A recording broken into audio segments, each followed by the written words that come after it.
Hi everyone, welcome to the stream. So finally the Chrono Cross, the Radical Dreamers edition is finally out. PSN was really weird. You couldn't pre-order it like the other locations, so I just had to wait till it was actually released. But what I'm gonna do is I'm gonna play Radical Dreamers first because it's sort of a prequel, sort of not. It's what Chrono Cross was originally based on. Technically a sequel to Chrono Trigger, which I have not played yet. I know it's kind of bad. Let's try full, I guess.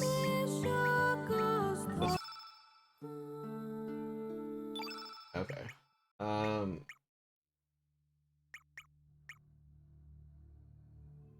Wait, did it switch between? Oh, yeah, okay. All right, well, let's start with Radical Dreamers. I'm just curious 'cause this is the first time it's been released internationally. It's only been released in Japan originally, and fan translations. So I'm completely blind on this. I am gonna be using a guide though. It is a short game,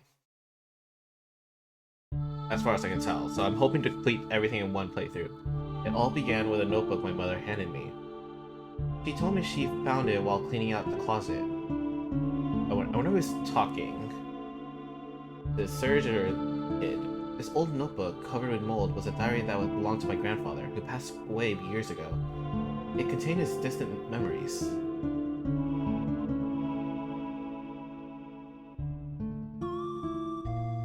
I wonder if you still remember how we first met in our many adventures.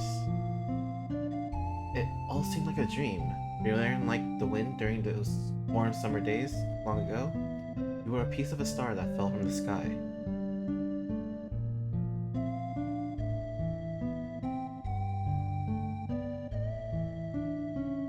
Oh, I can still relive the memories of those days long past. Just by closing my eyes like so, and whispering your name into the desolate late night. Kid. Kid. Okay, so it looks like Kid's the one reading it right now.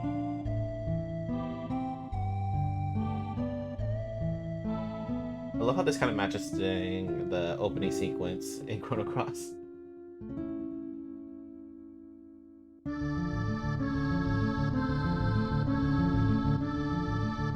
Kid. Hey, Kid! Wait, are we still reading, or are we... Or is someone talking now? Are you ready, Kid? I know you're anxious, but stay on your toes. Yeah, likewise, mate. You must have been leaving you behind. Got that, Surge? Okay, so that's Kid. Okay, so... Surge is...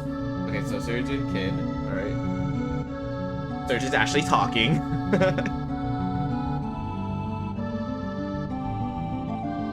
Come on, McGee. Let's go. That bastard Lynx is gonna get what he deserves. Say your prayers. Not that it'll do you any good.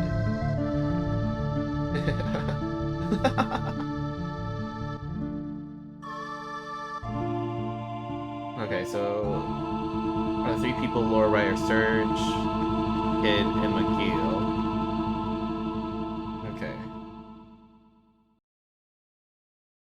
Radical Dreamers.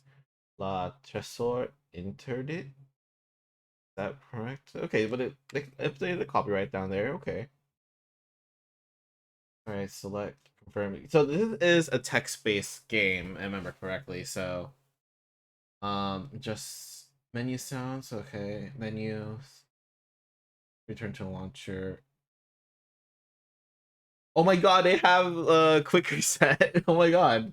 Oh, it's been a while since games actually had that. Alright, cool.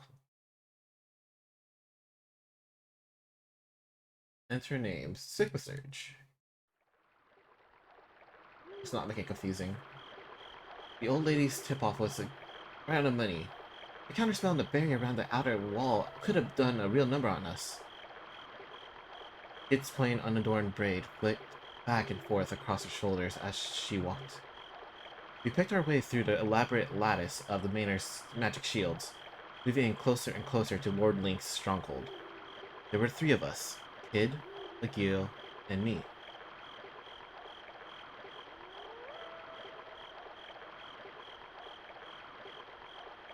So, looks like the person in front right there is Kid, the one in the middle would be Surge, and the one in the back is McGill. Okay. I guess it must have been 3 years already since I first met Kid.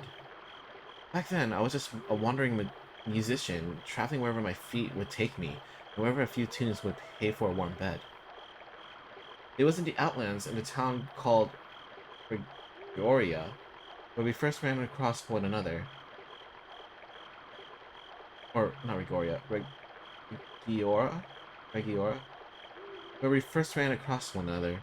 Since then, she dragged me along on a whole bunch of adventures. And misadventures too. Ah, Kid. She was a thief. And not just any thief. Just a few months shy of 17, and she's already already renowned as one of the realm's greatest. What's more, she was achingly beautiful, stylish, a joy to be around, and a dab hand at the campsite cooking. Or she liked to claim. The truth was a little different. Those bandits with hearts of gold you've heard about in stories? The one who steal from the rich to give to the poor? Yeah, that wasn't Kid's style. He was short-tempered, prone to lying, bossy, and obsessed with money. And rarely did she care to listen to a single word anyone said to her. But she wasn't all bad. Probably. Maybe, sometimes. She had her moments anyway.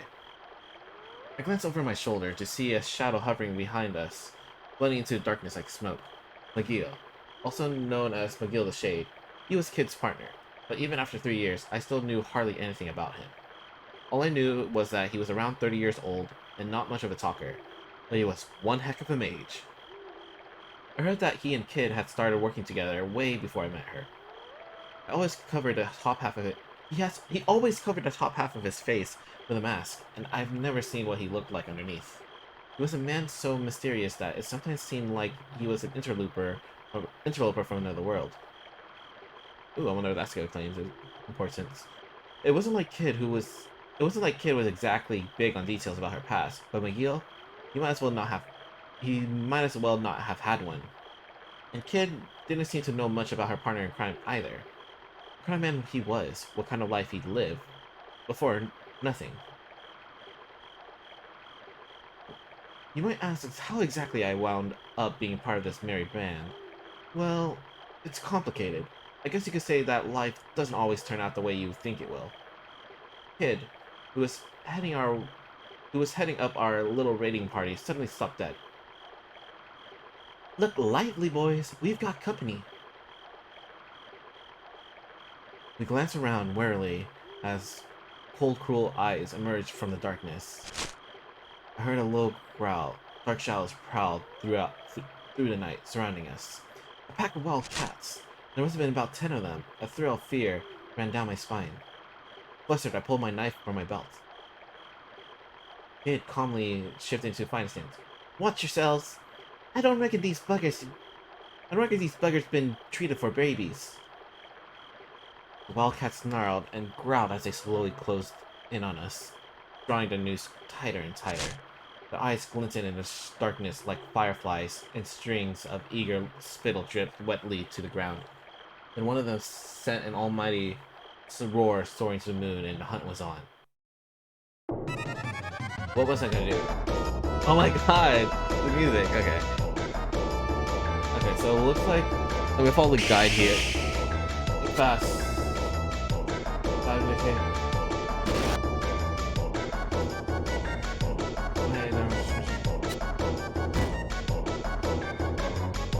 Okay, wait, I have to. I'm gonna restart that. Holy crap. Okay, it's time decisions? Okay, hold up. I need to restart that. That is time decisions? Holy crap, okay. I was not expecting that. Unless I accidentally clicked something, which is very possible. Alright, so I need to attack again when Kid warns me, and then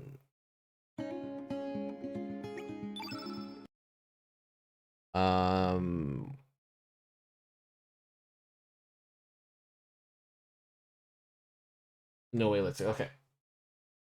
And then run away afterwards. Okay, cool. That's very confusing.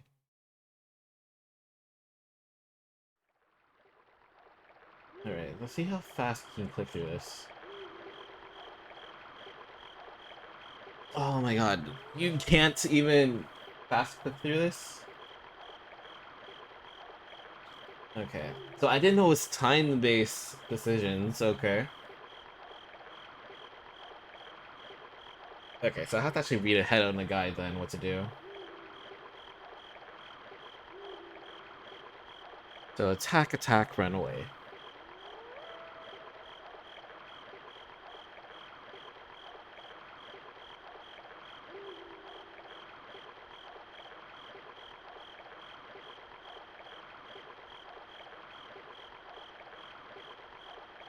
Hopefully they're safe points. If this is all one, then I have to be very careful how I handle this.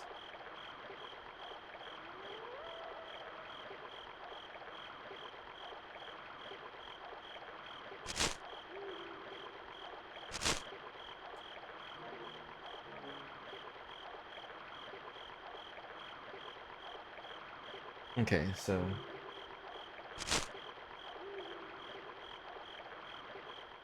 that one's on. What was I gonna do? I attacked. I slashed at a nearby wildcat with my knife. The beast tried to leap clear, but I was already too close. I felt the blade make contact and was rewarded with a screech of pain. The wildcat jumped away, this time managing to put some space between us. It looked like I hadn't cut it very deeply. I stood my ground, changing my grip on the knife and waiting for another chance to attack. Search! Behind you! Panicked by Kid's warning, I whirled me widely around and came face to face with a pair of eyes blazing like hellfire. I attacked. A wildcat was coming right at me. My reflex, I ducked. Attacked, swiping through the air directly over my head. I felt its hot breath on my cheek as it flew by me. At the same time, I thrust my knife upward, plunging it into the beast's belly. With a horrible cry of agony, the wildcat crashed face first into the ground. But I lost my balance. In the chaos. I felt... Okay, hold on. Let me lower the... There you go. I'm gonna lower the game volume a bit. But I lost my balance in the chaos and fell down in a heap as well. I rolled over and was only able to stagger back to my feet before readying myself for my next opponent. Let's see. No way. Let's go. Okay. I was breathing heavily. The handle of my knife was slick with sweat, and I tightened my grip. With a kick like a bolt of lightning, Kid landed a clean hit on the flank of a nearby wildcat. I staggered before losing its footing. Letting out a pathetic cry. But Kid had already moved in to finish it. And then the roar of a fire. A burning smell filled my nostrils, and next to me, a shrill shriek pierced the air. McGill's fire spell engulfed the head of a nearby wildcat. It fled, darting off into darkness like an arrow. I scanned the area. Only moments ago we had been surrounded, but now there wasn't a single wildcat left. Kid and McGill had either sent the rest off with their tails between their legs, or just paid to them once and for all. Ah, you're dreaming if you think a pack of old fleeing bitten moggies is going to stop us, Lynx. Kid crossed her arms and flashed a triumphant grin. Meanwhile, I was panting heavily, and it felt like my legs were about to give out from under me. I collapsed to my knees, overwhelmed by what I just been through. Whew. I'd taken a few hits, but I was fine otherwise. A couple of scars to talk about later. Maybe, but nothing that would stop me carrying on. Are you hurt? Oh no, that's McGill talking. Are you hurt? McGill looked down at me, his face expressionless as ever. No worries, Mag. He'll be alright, said Kid, barging in to get a better look at me. You might be a winged suit, but it'll take more than a few scratches to kill this one. She was nothing if not sympathetic, but she was right. There was no time to be bemoaning my lot. We hadn't even reached the Manor yet. I dabbed at my wounds with a tincture-soaked cloth and wrapped them with bandages and looked up to the other two.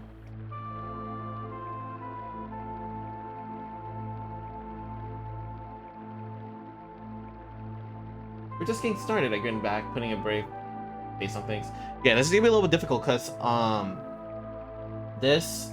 so the guide I'm using is from the English fan translation, so some of the text may not match, so I have to kind of guessing which one is it.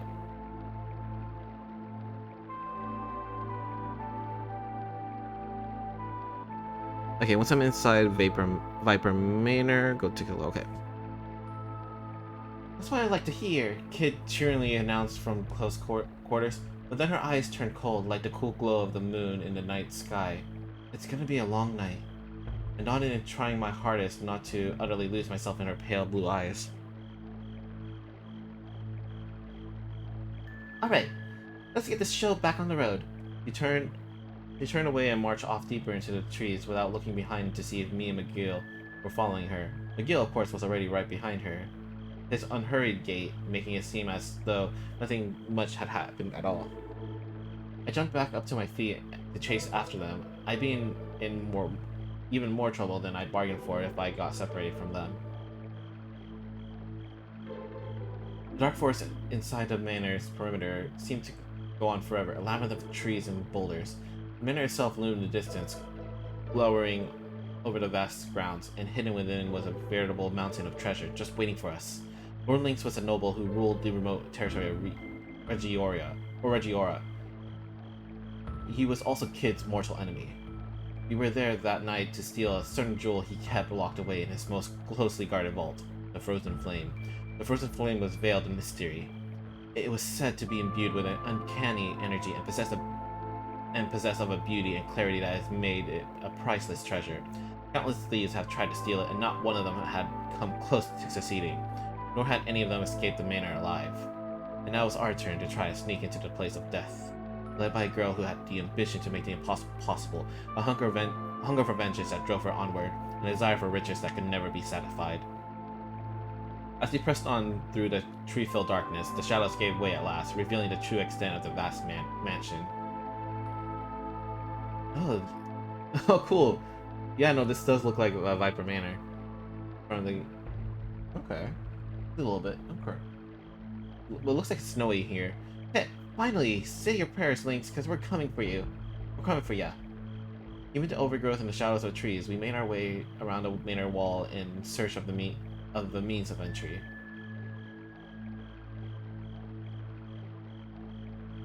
Eventually, we came to a terrace overlooking the garden. There was no sign of any guards nearby. The only thing surrounding the manor was an uncanny stillness. This will lead us straight into the west. This will lead us straight into the west wing. Just as well. We don't have any business in the rest of the manor tonight, said McGill, gazing up at the dark building towering over us in the night. Alright then. What are we waiting for? With that, Kid made to the vault over the railing of the terrace. Stop! McGill hissed sharply. Remember what we're here for. Our main target is the vault, and the frozen flame within. We focus on this above all else. Your vengeance is of a secondary concern. Agreed? Glancing over her shoulders, Kid replied with a reluctant, yeah. Don't get your knickers in the twist. But we happen to run into him. But if we happen to run into him, I'm gonna knock that Drago's block off, and neither you or anybody else is gonna stop me. I guess this Kid was going to get her way whether we liked it or not. Let's go, boys. The night is young. He cleared a railing with a sprightly hop and vanished inside the manor. I glanced over McGill and nodded in silence. We followed Kid's lead and were soon inside Lord Lynx's lair. The darkness swallowed us whole.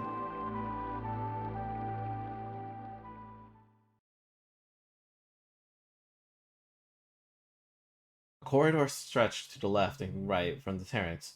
We decided to go left down the corridor.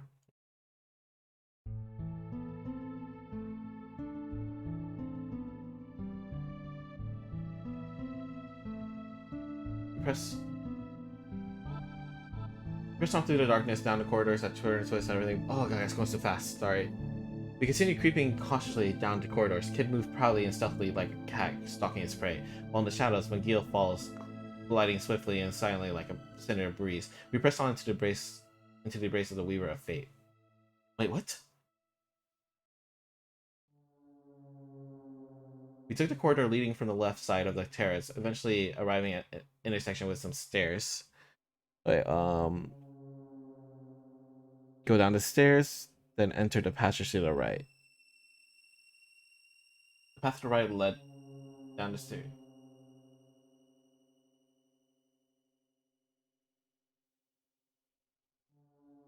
Down the stairs. Slowly we crept down the staircase, descending deeper into blackness as we went.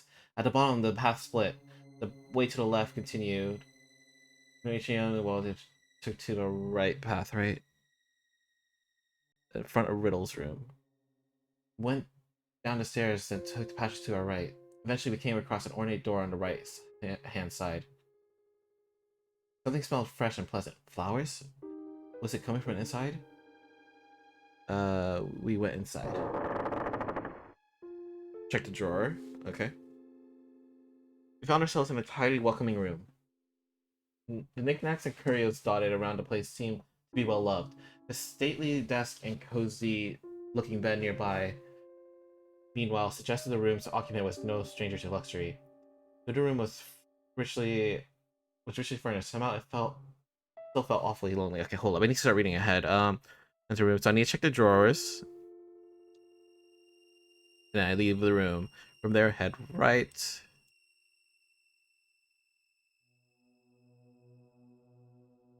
Okay. He took a quick look around before commenting. It's Lynx's girl's room. A half-written letter on the desk and a teacup, still warm, suggested that the lady of the manor was still nearby, but it didn't seem that anyone was here now. We decided to search the room. Wait, I need to... Check the drawer. Some charming flowers, a discarded cotton handkerchief, a small bottle of perfume. Nothing that meant much to me, nor anything that seemed particularly valuable. He seemed to have the same impression and room, scanned the room, clearly not expecting to find anything. The only item of note was there's a small antique box, which bore a crest resembling a viper. I decided where to look next. Drawers, right? I slid open one of the finely veneered drawers. Frills, lace, sequins, green, medium, red, pinks, yellows, and a host of other vivid colors. A bounty of beautiful silk garments overflowed from within. Yes, this A. Give us a look. Wait, right? It was a dress ticket. Yep, okay. I've just been I've been just about to close the drawer again when Kate came up and started peering over my shoulder. She reached out a hand to touch one of them, though I sensed a certain hesitation. I've never worn anything this posh in me life. The gown she picked out was cut simply but beautifully and was decorated in a pale floral pattern on a white background. She held it up close to her chest and a gentle twirl around the room. She was as light on her feet as a woodland nymph. Ooh, I wonder, would that be the dress she's wearing at, okay. Maybe probably shouldn't say any spoilers for Chrono Cross when I'm going to play it. Fabric fluttered like flower petals, and she held him just so in a brief moment you could almost have her call her dainty. Ha! Stupid thing, not exactly me, eh? I wouldn't say that. I think it really suits you. Oh, shut up, you gob, arse kisser. Her face turned an angry red. Come on, we ain't got all night. Spell well, and truly broken, she stomped out of the room. Alright, from there, head right. Okay. It stopped in her tracks, sailing us to her hand behind her back. She drew her knife and stared into the darkness. We heard a clinking of metal from up just ahead. Goblin guards. It wasn't likely there'd be anyone else going for the nighttime stroll around the manor wearing armor. Okay, hold up.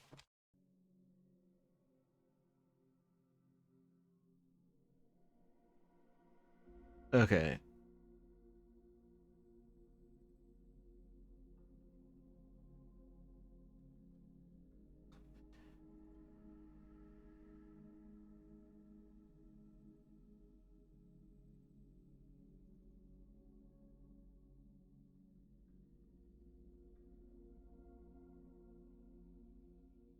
This is a random encounter, it looks like.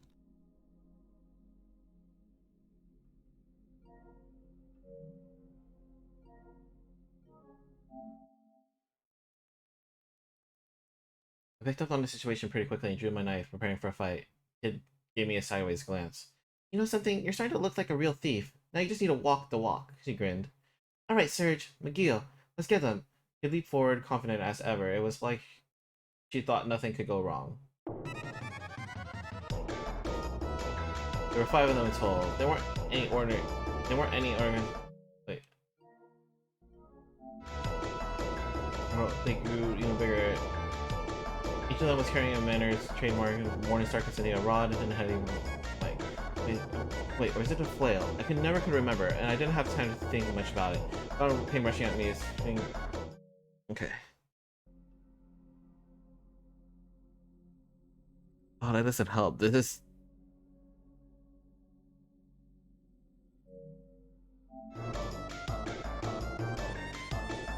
understanding moments before crushing it. Had I tried to stop with my knife, I would have been luckily to save her. I seized the opportunity and tried to thrust my right hand. Oh, only the stab is squarely in the gut. If I could, I had Grandma around his meaty's fist. I looked up to see it glare at me with a mad grin on his face. And gripped that kid help.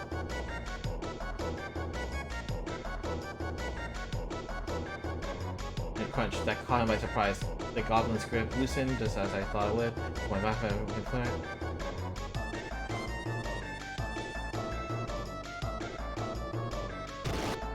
I sank to the bottom. I thought it was all over, but then they hit me hard in the stomach, sending me flying.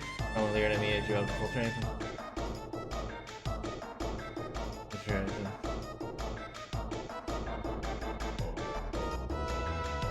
After that panic for breath, finally got a notch on your belt.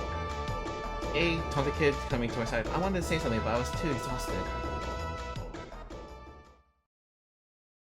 Whew. I'm taking a few knocks, but I was alright. A scrape or two wouldn't stop me. Not bad, Serge. Not bad at all. Didn't you know you had it in ya? There was mischievous glint in Kid's eyes as she rewarded me with a few rare words of praise. The patches outside the room continued to our left and right. The path to the right led to deeper darkness. Alright, so I think the guide to... We went down the dark passageway, eventually finding ourselves in a certain way immaculately polished door.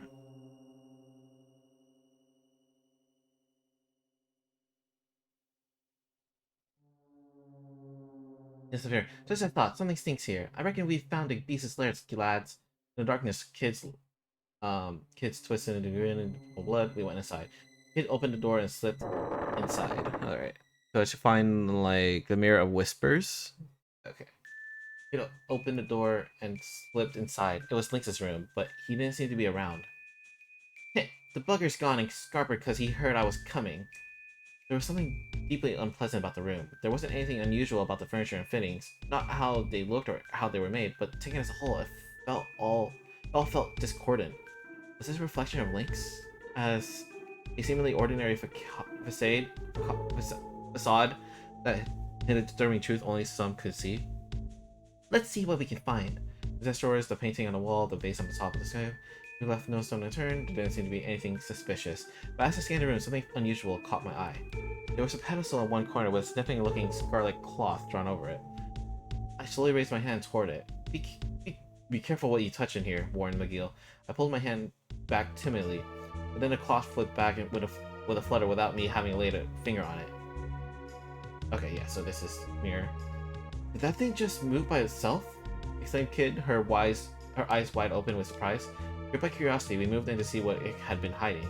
It was a large antique mirror of an elaborately decorated style I've seen before. It wasn't the kind of thing that would normally seem out of place in an old manor like this, and yet... Wait, something ain't right, said Kid. Meanwhile, I was captivated by the gaze of the statue of Venus reflected in the mirror. So, oh god. Suddenly the eyes of the statue shone with light. Oh, kinda creepy. What is your desire? It spoke with a voice that was crystal clear, yet smoky and husky. Oh. That would have been nice to know. The mirror! It's speaking, I stammered. A whispering mirror, muttered McGill as if he'd seen them 1,000 times before. What's one of those? Kid gave McGill a quizzical glance. A magical mirror in which a spirit dwells. The spirit can freely move between its own and other mirrors, and will share its wisdom with those who ask. Perhaps we should ask it something. I just like to ask something that had been on my mind for a while. Ask about Kid. I want to know about Kid's past, right? Okay, hold up. I need to read ahead. Ask about Kid's past, and you'll learn more past or if I leave the quarters and then go past Grill's room and take stairs back up. Okay. Not yet if you want to leave this place alive, you bloody don't. Kid's face turned red with anger. Your wish is my command. Responded in the mirror, ignoring Kid, who had grabbed me by the collar and was complaining vociferously. The image in the mirror rippled and the reflection of the statue shook. And then the mirror's surface grew dark. The blackness gave way to a scene of Regiora. Shadowy figures appeared one by one. There was a young woman surrounded by several children. They were all dirty, their clothes ragged and worn, but they all laughed as they played together. And then the scene was drowned in flames, and a troop of armed men appeared. The men dragged the women away, and the children vanished one by one into the inferno. The focus shifted to one of the children, a girl. She was standing with her back onto flames, her tears leaving tracks through the stew on her face as she howled at the night sky. That girl's right eye was narrow like a cat's. Stop it! This kid screamed. The image in the mirror grew faint. Kid stared at the ground. Her hands balled into tight fists. The room was dominated by silence. Worried about her, I broke the silence. Kid, I'm sorry, I'm leaving. She spun on her heel and made for the door. Wait! I cried and stupidly darted after her. Alright. Corridor stretched out beyond the door. We retraced our steps. Kit stopped in her tracks, signaling us with her hand behind her back, drew her knife, and stared into the darkness. We heard the clinking of metal from up ahead, just ahead, goblin guards. It wasn't likely there'd be anyone else for the nighttime stroll around the manor. You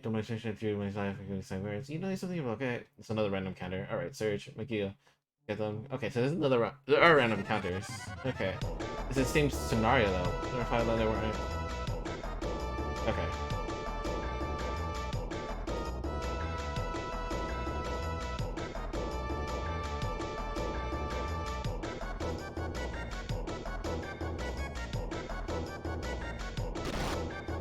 Having missed me, the goblin lost his balance. I plunged my knife through the back of his weapon's hand. The goblin's face contorted with pain as it dropped Morning Star. I knew that going for his hand would be more effective, trying to land a good hit on a fleshly porcine body.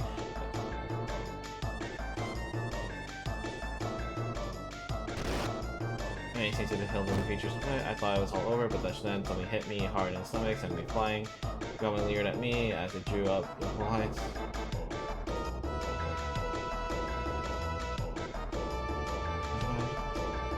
Try to flame wobble as well.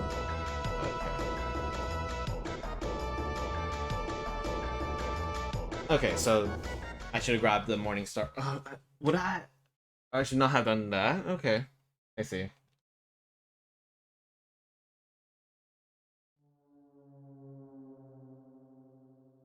Wait, real links is started in this way? We continue our way, right? Continue down the corridor until we reach the intersection. There's a left turn in the corridor leading to stairs going upward. The corridor also continues straight on. And take the stairs up. Okay.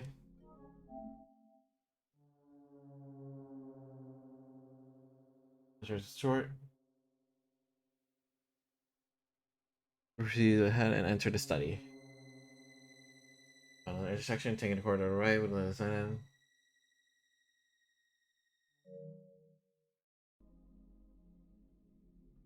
And enter the study.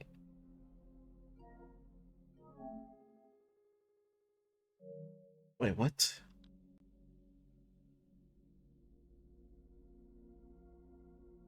Okay, so let's go forward.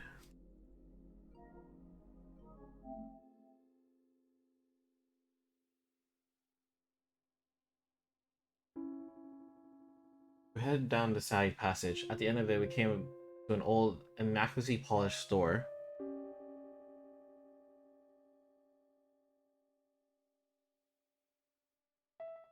We went inside. Kid gently pushed the door ajar and peeked inside, or peeked into the room. Next thing I knew, she slipped inside. McGill and I followed.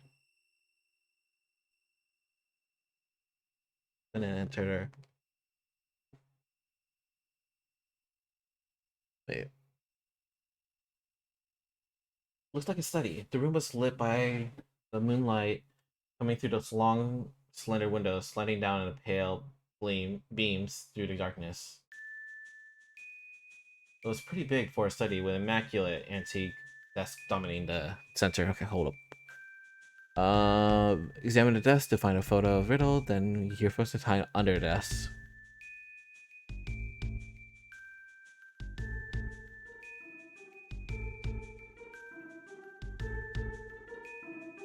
There were rows of bookshelves lined with thick, dusty old tomes. The wall to the rear of the room was decorated with paintings. Damn it, the desk. God dang. Okay, I went over to the desk and started searching for drawers. There I found a neatly arranged set of pens, ink bottles, and other writing materials. Nothing of interest in other words. More searching on the desk caught my eye. It was a picture of a young girl with a gentle smile on her lips. Who was she? That's the girl Lynx adopted. If you ask me, it wasn't because he was looking to help the needy, Kid said. Or said Kid, peering over my shoulder. She wrinkled her nose in distaste. Not even a looker. Suddenly, there was a knock at the door. It was no loud knock, but in the bottomless silence of the night, might as well have been a thunderclap. Kid and I stood bolt upright and turned toward it. McGill, meanwhile, hid in the shadows, drifting like the smoke. I panicked. I whispered to the Kid. Hide under the desk. Wait, you what? There's no time. I shoved Kid under the desk and then darted under it with her. Oof. It was more cramped than I thought it would be. I packed myself in as best as I could, but Kid and I found ourselves in awkward tangles of legs and arms. Slowly, the door opened. Flickering candlelight spread from the doorway with a warm glow. A shadowy figure appeared in the threshold. I tried to pack myself into space under the desk just a little tighter and stilled my breath. I looked down for a moment and my heart skipped a beat. Kid's lips were right there. For a moment, everything else seemed to drift away. The pink bow of her mouth was so soft, so perfectly formed. Suddenly, my heart was beating so fast, I thought my chest would burst. I tore my eyes away and squeezed them tightly shut. But it seemed that whoever it was didn't mean to come in. They simply stood there. Strange. I thought I heard something. But the Lord of Manor is away, of course. Why would there be anyone in here? I have to get over my nerves. Everything was fine until we heard the news that Gloria was on the move.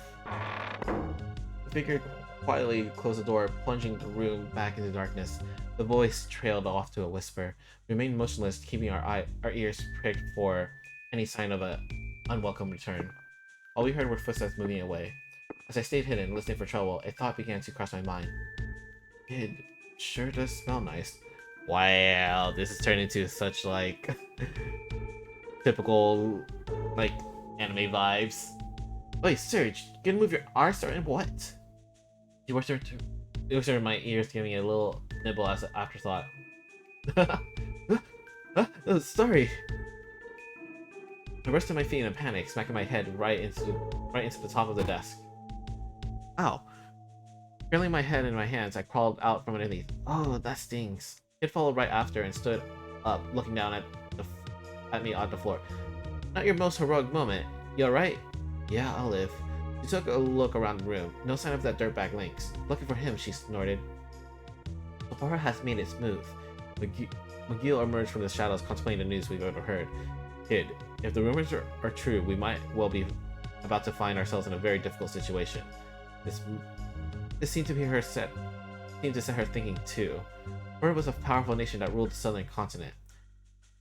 I'd heard it was a prosperous land whose recent and sudden developments had pushed it far ahead of its neighbors, which made me wonder, what would it have it want here and out in the sticks? They couldn't be after the frozen flame too, could they? As valuable as it might be, a jewel was just a jewel at the grand scheme of things. But I couldn't imagine it being an item of national interest. I mean, ultimately it was just a pretty rock, right? Let them do what they want. If everyone's busy playing soldiers, they won't be bothering us. Come on, we got things to do. She headed for the door. Okay, we would suddenly head towards the terrace and continue on through the passageway. Okay.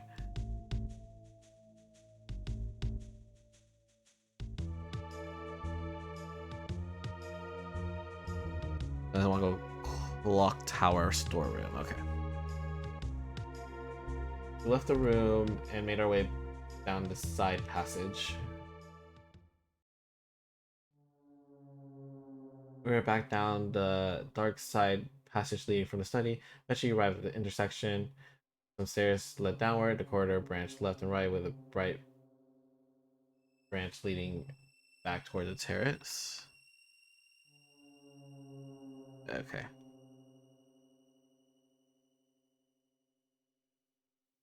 Right towards terrace. Okay. After a short walk down the corridor, the terrace came into view. We kept following the corridor, right? Short way along the corridor, running from the right-hand side of the terrace, we found an ancient-looking door again on our right. Kid pressed on an ear on it against it, listening to any signs of life.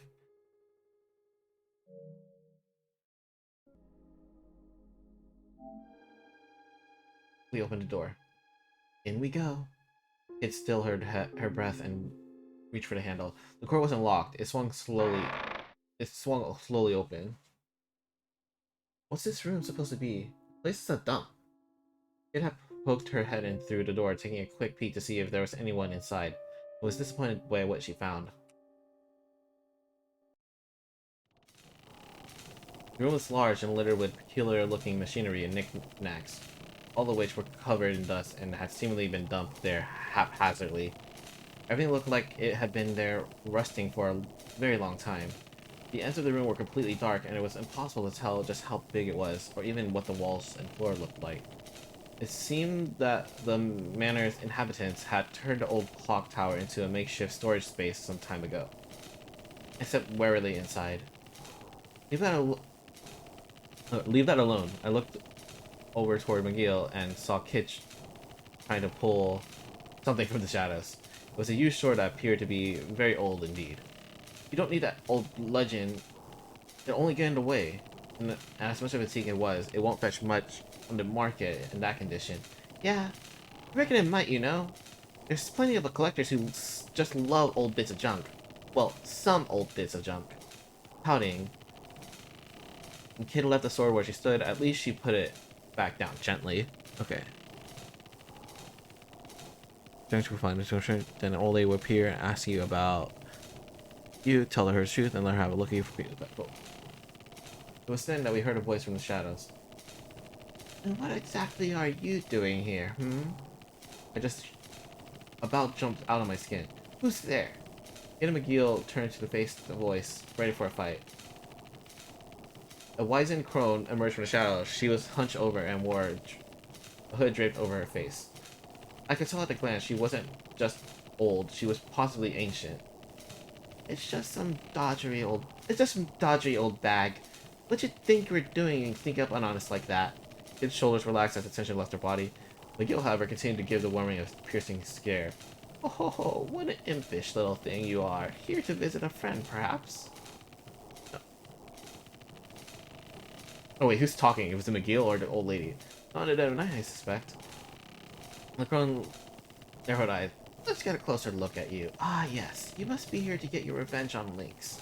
How did she... My heart jumped. She seemed to know exactly who we were. We were in trouble. What if she sounded the alarm? We'd have to give up on the treasure and run for our lives. What were we gonna do? To finally tell her she was right. But what if we are? She narrowed her eyes back at the crone. So what's it to you if we're here to get our revenge on old Lynxy boy? You gonna do something about it? You never change, do you? The crone chuckled madly, her small frame shaking. Ah, the boldness of youth. Yes, that's the spirit. You what? He looked at the crone, completely confused. I was no less mystified. What the heck are you going on about? What the heck are you on about? Oh, it must have been 4 or 5 years ago. Yes, it was around that an innocent young thief stole into the manor, looking to singe Lord Lynx's whiskers. She couldn't have been much older than 10, now that I think about it. Or think of it. Shocked, my gaze turned to Kid. A wet glint had appeared in Kid's eyes, but her glare was like ice. It suddenly felt as if the temperature in the room had suddenly dropped below freezing. With a chuckle, the crone continued her story, pretending not to have noticed the change in mood. She was an orphan, you know. Came after Lynx to avenge a woman who loved her like her own daughter. All the vengefulness in the world couldn't change the fact that she was only a little girl. She was no match for Lynx's men, and sadly they quickly captured her. Lynx is the kind of man one would fear to have for an ally, never mind a foe. Had it not been for the timely assistance of a friend of hers, the girl would have certainly been executed. The way the people of the manor told it, the very shadows pitied the girl, and rushed into to spirit her away. I wonder how much of the tale could be true. I have nothing but sympathy for those who know failure, of course. You can't win all the time. And sometimes, against all odds, fate really can foil, and clockwork of history into disarray. Now, the ones I have no patience for are those who do not recognize their failure, or fail to choose to give up as a result. Ron looked up from under her hood and stared Kid directly in the face and grinned. Kid anger faded, giving way to a dumbfounded expression. If you wish to steal the jewel from Lynx, if you truly wish to triumph, you will have to let go of a treasure of your own, Kid. For as long as you cling on to it, the hand of your clock will never move. They'll stay exactly where they came to rest all those years ago. Is she telling her to give up on killing Lynx? Like, if you can get the treasure, but you have to give up your vengeance. Who are you? Oh, me? Why, I'm just an old bag, like you said. I do apologize. I must have taken a lot of your time with all my babbling. I'll leave you in peace. Oh, but before I go, the Chrome turned to face me. You seem to be injured, young man. If you wish, I can take a look at your wounds. But all the... Turn to me, I panic a little. Yes. Alright then, please do. What er... Alright then, please do. The crone muttered a few words as her bony fingers drew seagulls in the air. A pale, gentle light began to surround my body, filling me with a strange warmth. Strike a light? That's no ordinary spell. Kid was impressed. I felt my wounds healing and heard a nostalgic melody that soothed the wounds in my heart. Before I realized, the crone was gone. Hey, lady? She strained her eyes, scanning the darkness, but there was no one to be seen, and her calls went unanswered. What the hell was that? It looked like she'd just woken up on the floor of the laughing pig after a few too many. Alright, so I'm assuming the laughing pig is the bar. And what did she mean about you having to let go of a treasure? Well, we won't find any answers here. Time to move on. Oh, that was me. Well, we won't find any answers here. Time to move on. The guild brought us back down to Earth, motionless, as always. It almost seemed as if he thought nothing had happened at all. Yeah, I guess you're right. It walked quickly to the door, keen to move on. Hold it, you. Just as I thought I was about to follow Kid out of the room, she jabbed me inside her elbow. You sneaky little bugger, Serge. Why didn't you tell her to share some of that healing magic with the rest of us? Classic Kid. Okay. Right. When you leave the clock room and head to the right, you'll find a... Okay. Door led back into the corridor, which stretched off to the left, rightward towards the manor, while... Head right. Continuing down the corridor, we came across a rather sturdy-looking door on our left. A little further on stood a stairway leading upward. Well, this door clearly meant to keep something safe. There ain't some kind of treasure behind it. Me name ain't Kid. Fifth. We went inside, or tried to go inside. Okay. Wow, what am I stupid? Of course it's bloody locked. It had tried the door handle a few times before giving me a grumpy kick. Okay, let's see. I open it, but they're locked. Proceed ahead to the stairs and open the door at the top. Okay. Torture chamber. Okay. The door's got a magic barrier on it, and the bloody barrier's got a barrier of its own to boot. Think more than me putting the boot in to get through all that. I see. Then unless we find a key, we don't have a hope of getting inside. I reckon I can handle a key hunt. Especially if that idiot Lynx who's hidden it. If we can find its room, I'll sniff it out in 2 seconds flat. You just watch. Continue on. We're ended at the foot of some stairs. The kid lead would head upwards.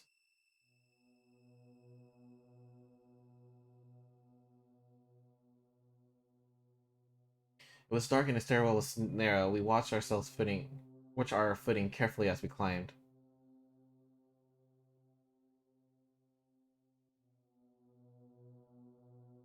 Stone of the steps was worn smooth with age, and I lost count of how many there were as we spiraled onward upward. Awful sense of foreboding haunt me. I had no idea why, but it felt like as though we were marching to the gallows. When we arrived to the top of the stairs, we were greeted by an old, heavy door looming on the silence. All was deathly silent, and still clammy air added to the sense of ominous apprehension. Something's very wrong here, I muttered, without thinking. I hear cursed whispers from beyond the door, McGill added, doing nothing to lift the mood. I'll go up, will ya? Hitch shot back at us derisively. Theo was ready to examine the door. Well, it ain't locked, and I don't hear anyone inside. We went inside. Alright, here goes. Kid tried to handle the door open, and with a slow, heavy swing, revealed what lay beyond.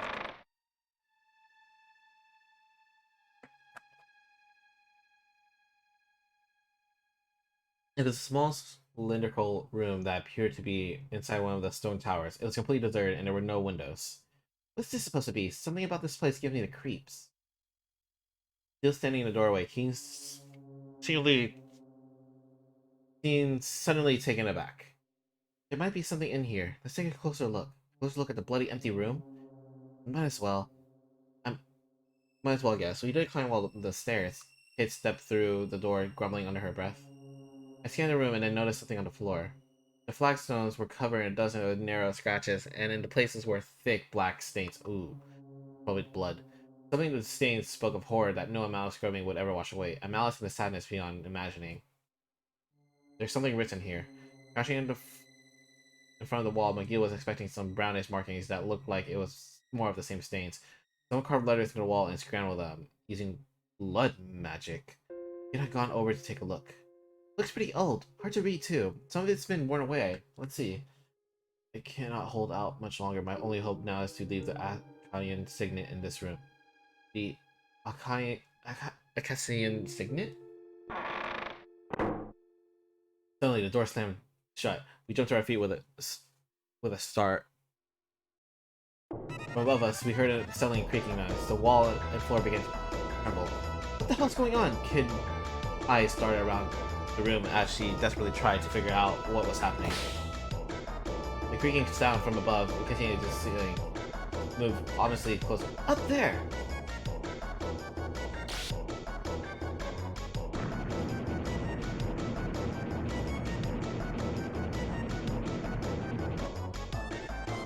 We walked right into a bloody trap.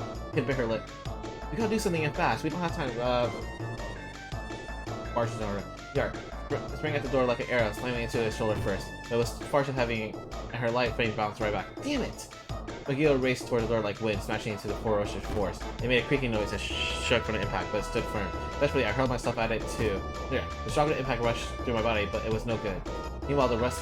Wait, what? That was supposed to work.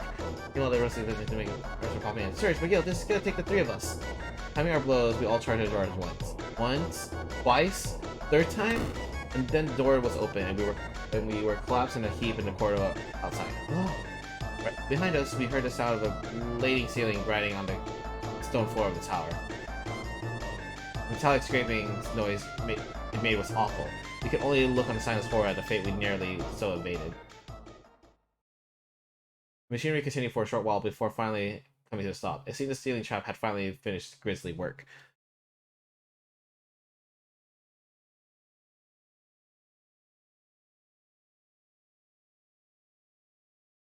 Look at me.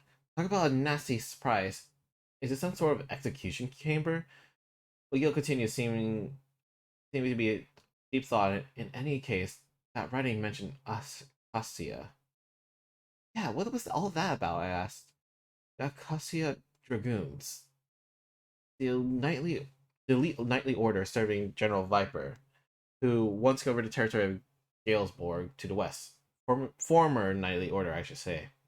They were wiped out more than a decade ago by the lord of this very manor to the left. Uh-huh. Thanks for the history lesson, Mag. Kid rose to her feet, patting off the dust.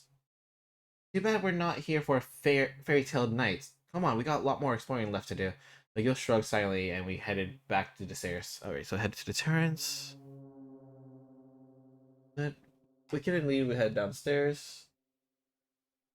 Went down the stairs and continued straight ahead, eventually coming across the stereo looking book on the right. Corridor continued further back toward the terrace. We turned back. Corridor ended at the foot of some stairs. Dark and sort of lips.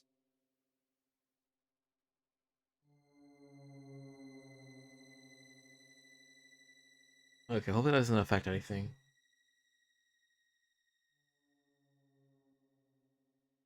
That was very confusing. Corridor further continued further on back. See, continued further on back, so that got confusing there. So we continued on. Okay. Back towards the terrace.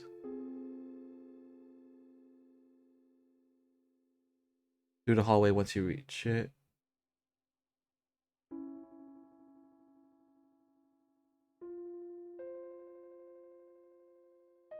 Sure, while the terrace came through view, we kept following the door.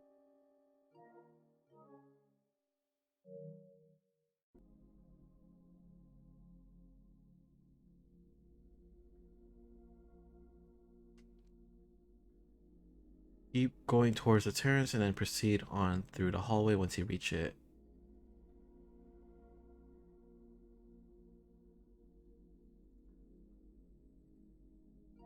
Okay, so wait, where am I going? Oh, I'm trying to go to the Lynx's quarters. Okay.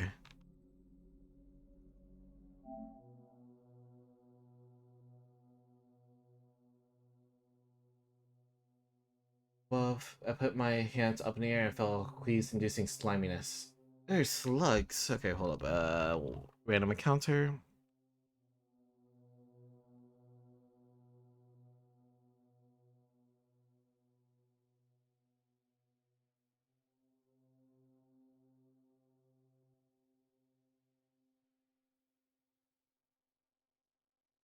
Moved my head towards where it had come from, and a massive, disgusting creature from my mind. Ugh! As I could brush them off, more of them landed around me, literally raining slugs. Before I knew it, honestly, they crawled over me and found my, loose quickly. Back the way we came. But as we turned, we saw the entire darkness everything of massive creatures. It's like the floors made of them, and shiver of revulsiveness down my spine. Ain't trampling over that little carpet of gross. Kids shook her head violently, clearly far from amused. But the more we stood there, wondering what to do, the more we have to charge through them. We threw caution to the wind and myself down the teeming corridor. Like that, is it? Well, I ain't staying here on my own. Kid was clearly at a loss what else to do as she came barely after me. Slugs came raining down around our ears, and oh, how we ran. We hammered along as if our lives depended on it. And as we went, the oozing pieces of like slugs we trampled, sprayed, and splattered all over us. Our feet were soon soaked with the stuff. Whoa! Foot slipped and Kid smashed into me from behind. The two of us went flying and landed on the floor in a heap. Damn your clumsy arse, Surge! He grimaced at me through a massive slug ooze. I tried to stand, but they just kept on falling. The slug storm had developed into a deluge. We were on the verge of giving up. It was almost more than either of us could take. We were up. They were up to our knees now, and we're wading through them just trying to get some headway.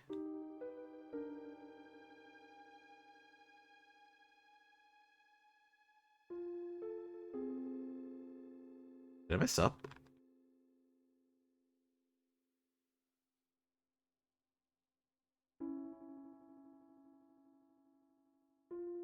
We didn't dare talk for fear for volumes in their mouths, and as soon as we didn't have enough of a single solid master slugs, Manor suddenly reared up ahead of us. Oh, wait, it's people shaped? And sure enough, a humanoid form had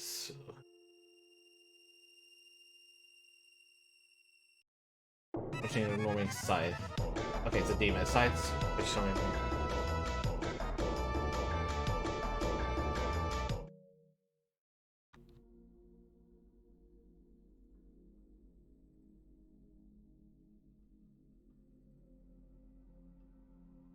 Okay, so I have to hit... Try hitting the demon, okay. There we go. I assume the fine sense and glared back at the demon is ready to fight. I said, what was I gonna do? Took away my knife. Everyone had swung the door down enormous force. There was no time to be scared or even think. I threw out my knife to protect myself.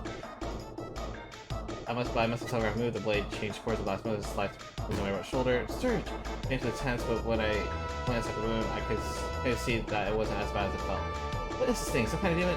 If it is, look out. The demons love messing with people's heads. As soon as she said that, the ripping mass of blood disappeared into thin air. We were ready to strike again and began inching towards us. What was I gonna do? I went forward with my knife. I made a dash to one side, lifting my arms went. It tore through the creature's paper to the skin. It was only a flesh wound. But I think laughing at us. It was, too, chuckling maniacally in a way that made me deeply uneasy. Rafe and I again and prepared for myself for the worst. My eyes met the demons, and it was then I saw it. There was a twinkle behind them. I couldn't turn my gaze on it. Its chuckle grew to a belly laugh as it peered into the very depths of my soul. And then, just like that, it muttered a few words and melted into shadows. Where seconds before it had towered over us, now not a trace of it remained. What was all that about? Why would it disappear mid-fight? Is that someplace else to be? Kid gave a shrug, doing her best to feign indifference.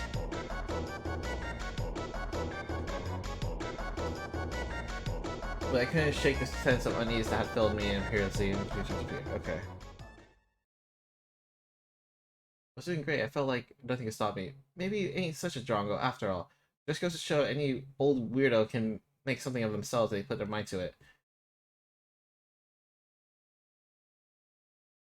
Okay, I see what I was supposed to dodge the first time. Okay, now I'm starting to understand this guide better.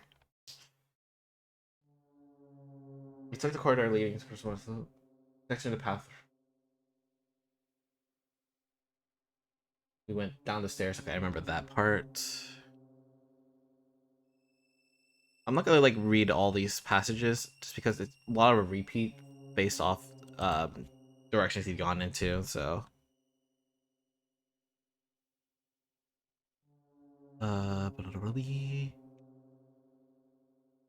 see the stairs again and head right past Riddle's room. Okay.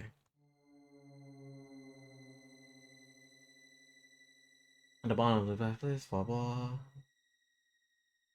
Passageway to the right.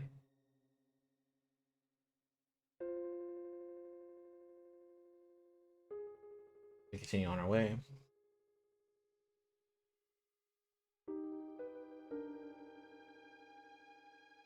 Went inside, opened the door and slipped inside. Okay.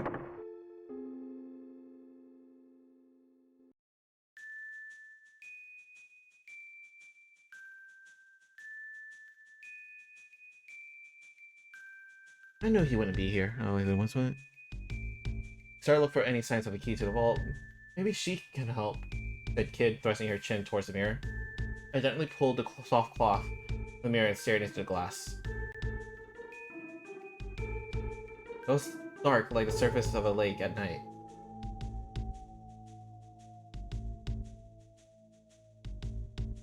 What is your desire? I kind of want to do the third one, but for now, I sort of here. Do you know where the key to the vault is? The mirror reflection rippled and changed to reveal a room with numerous bookshelves. A deep, sonorous voice spoke. You will find a key in the place I have revealed, the study. It is inside of a book with a purple cover in the furthest bookshelf from the door. The image of the study vanished from the mirror and the voice went silent. It appears the spirit had left for another mirror, commented McGill, to the study then. As I made to leave the room, a low voice rumbled through the air, stopping me dead in my tracks. Beware. He knows. Ooh. Was it the voice of the mirror again? What did it mean? Hurry.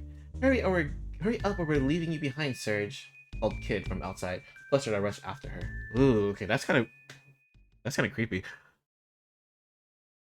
As beyond the door, to leave the room, go back up the stairs. Okay.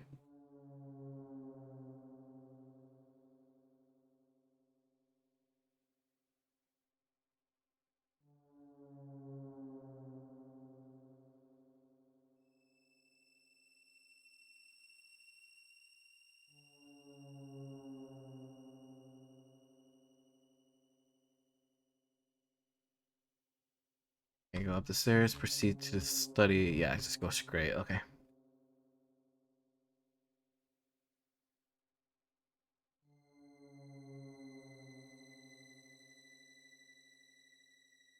Where's the study?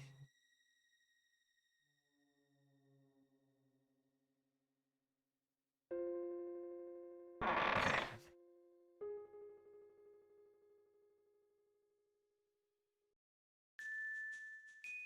Right, let's find this key. Okay, let's see.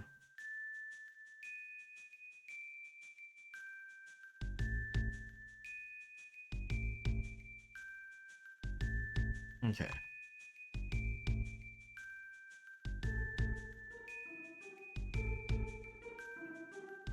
Blind her feet as always, Kin moved into the center of the room. Where did Bear say it was again, Serge? Did she was asking me? How am I supposed to remember?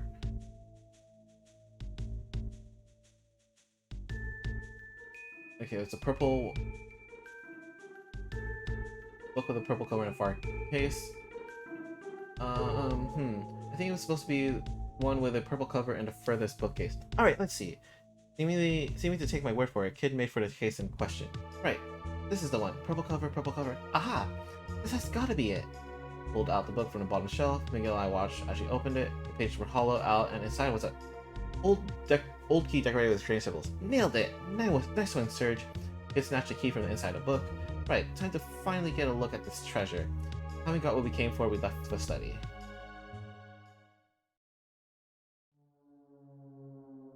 Okay, so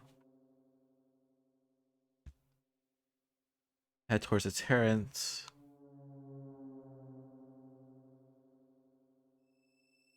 Okay.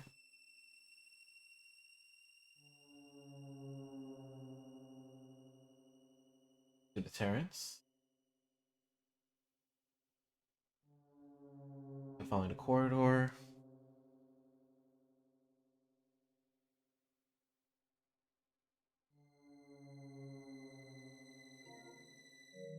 Alright,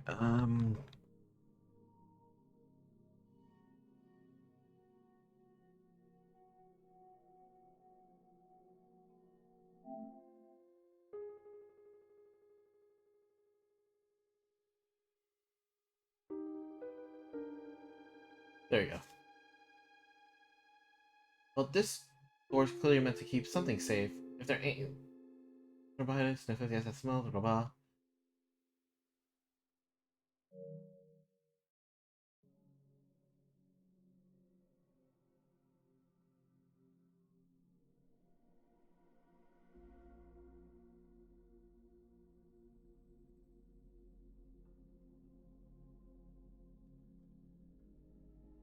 Okay. This should do it. Kid slipped the key we found into the lock. Lines of magical light flashed across the surface of the door and vanished as various magical barriers were dispelled. Okay,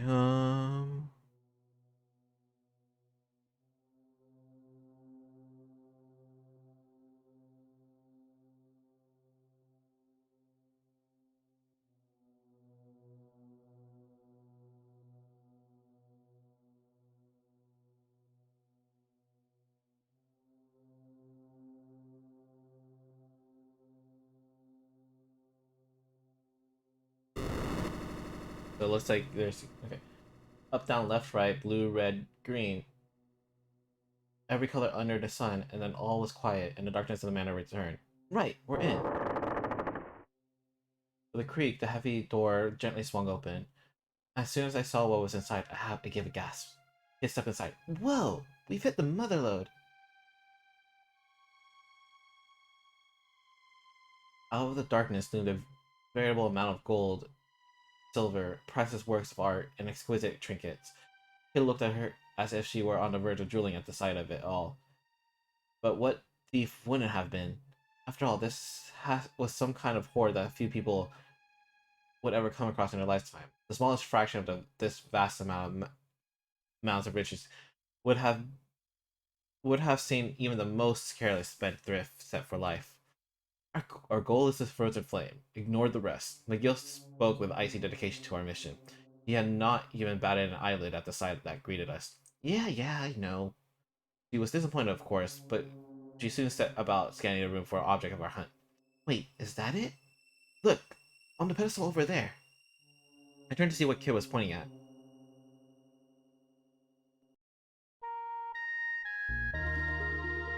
Okay, so this was the original design, I guess. There was a small yet perfectly formed jewel that gave off a pale red light. A jewel that looked like a flickering fire suspended in time. A frozen flame. Silently, McGill... What was the one called out? Wait, we have to be out. You're right. This is Lynx we're dealing with, after all. It may very well be trapped. We should be on our guard. We need to be quick about this. But fine, have it your way, grumbled Kid, looking away. Wait,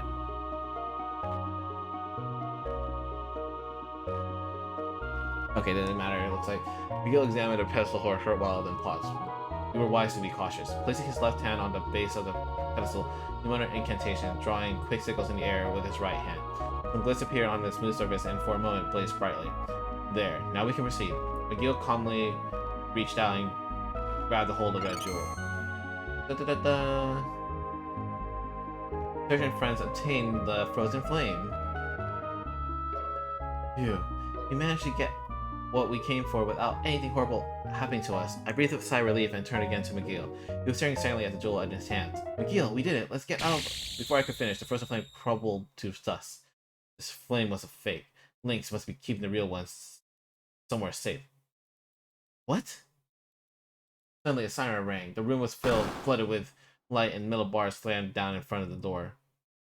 I turned with a gasp to see Kid frozen, an ornate crown in her hand, and a wide-eyed look of her awkward shock on her Oh my god, is this like Aladdin with Abu as like taking the jewel? Da, da, da. Kids and friends obtain a golden crown too. Oh my god, it. You're kidding me, right?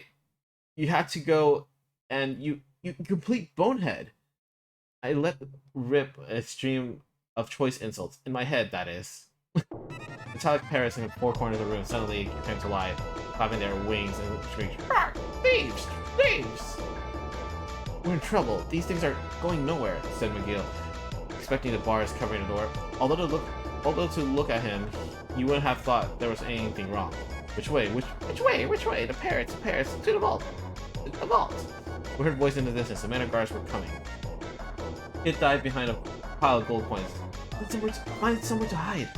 I panicked. I looked around the room. There was a large chest inside, or sitting wide open next to a pillar. I rushed to empty it out, then plunged in head first, and closed the lid.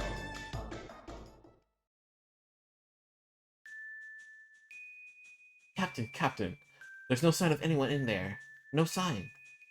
Strange, peculiar. No one has ever escaped before. None have ever fled the mousetrap's clutches. None. I gently pushed up the lid of the chest to peek through the gap. There were 5 goblins wearing suits of armor, unlocking the gate and about to make their way inside. One of the goblins looked around the room, jerking his neck as he peered into the shadows. Captain? What if it actually was a mouse this time?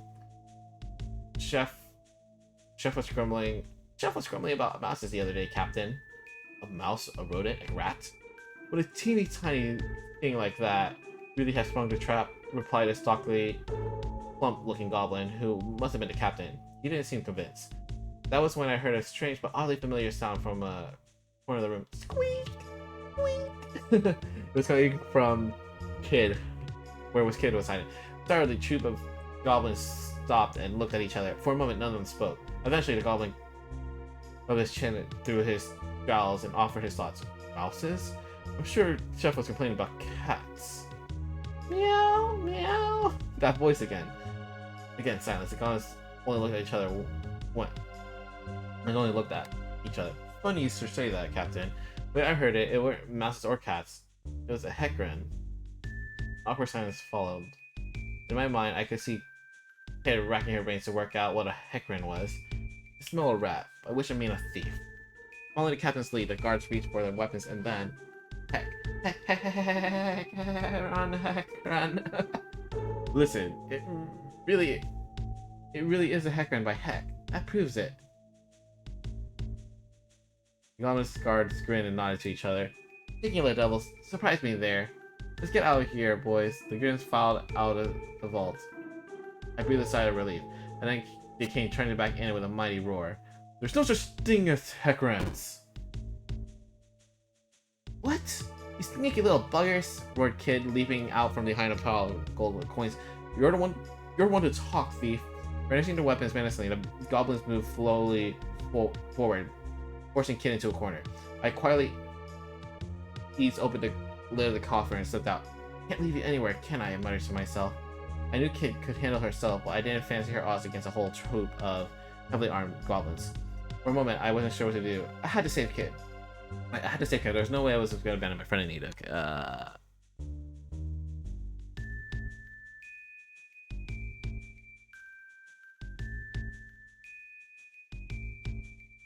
Even if it meant facing off against the fire, I drew the knife from my belt and leapt into the middle room. Hey, it's not for brains. Over here. The goblins all turned to look at me at the same time. 10 beady, cool little eyes all staring daggers at me. Fool, in a hurry to die, are we? I gulped and wondered if making a run for it might have been a better plan of action after all. Ah, humans are so stupid. The goblin captain chuckled and licked his teeth. Yep, this one's got a death wish, alright. Why else would he be so stupid as to come after Lord Lynx's treasure? Huh, that's a first. Being called dumb by blooding goblin, trying to act tough when you're crying to your mom later on. Judging by Kid's response, she wasn't feeling massively threatened. And you tell her it was Kid who kicked your teeth in. You're Kid, are you? The sneaky little slippery little thief we've heard so much about.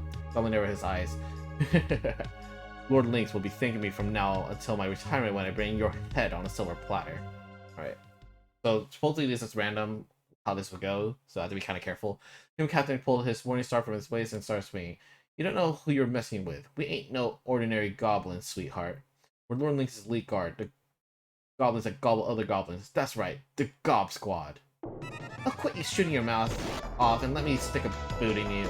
And with that, Kid launched into a lightning-fast spinning a kick. Her boot connected with the side of Goblin's head with a crack, sending the creature tumbling in the ground.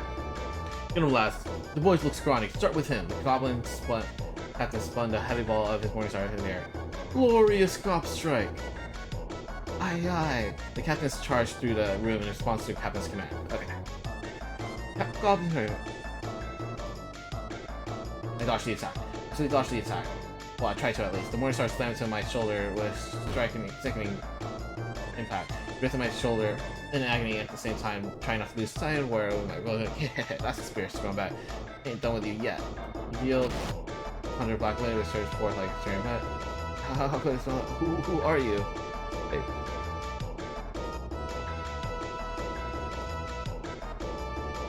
Really silence as rushing towards the streak. Gil looked down at his victim, his expression changed. Another goblin flew over her bombs away with a growl that sent its morning star swinging from above. Jump for a counterattack. I was better off attacking than trying for a complete dodge. I tackled the goblin head on. Literally, I smashed my skull and it's easy damage. Okay. A shock ran through my neck and shoulders like I've been brained with the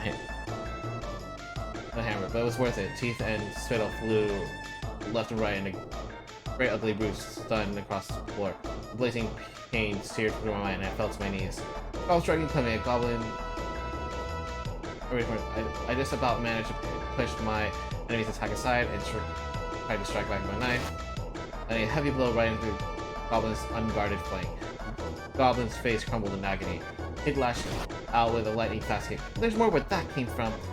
Please have mercy. The stricken goblin had collapsed to the floor with his eyes covered in fear. This ain't a game, Serge. Watch yourself, will ya?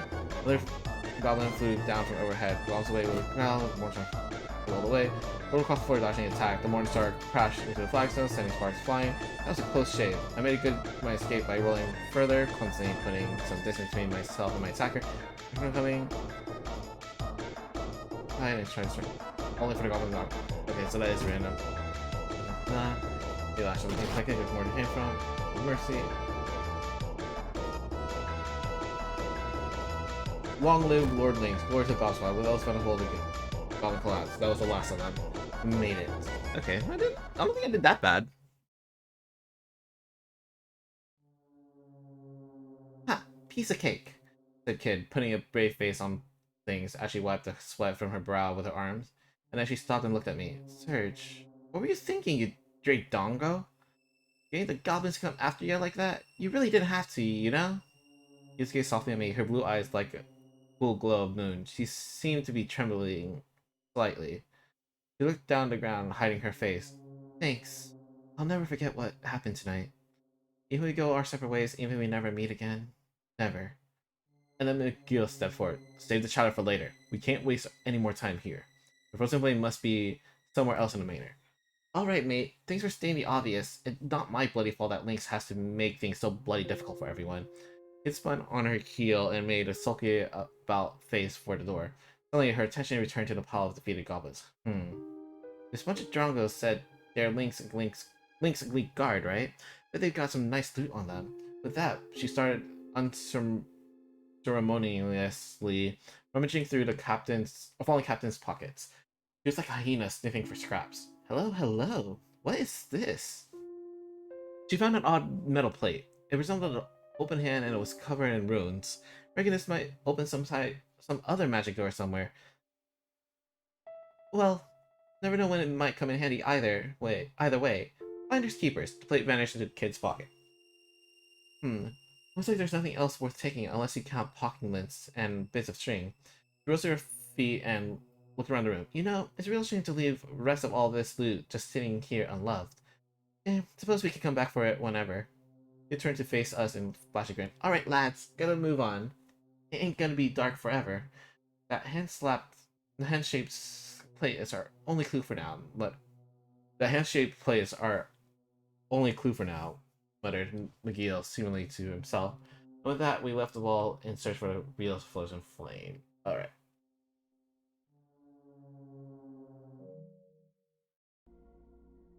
Having crossed through the atrium, head down to the left path. Okay, so I'm trying to go to catacombs? Okay. Oh, so I need to go down this. Ooh, okay.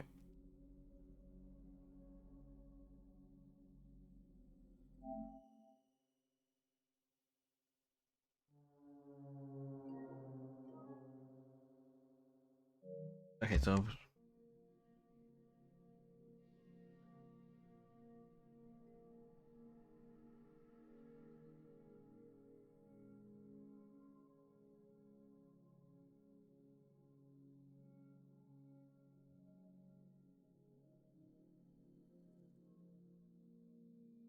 okay, so yeah, so I'm supposed to go to 8.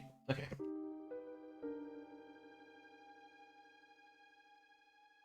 We continue on. So I need to go to the stairs. You follow the corridor.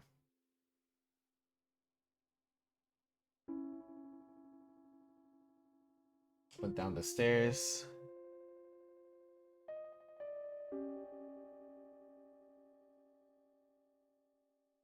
Towards the atrium.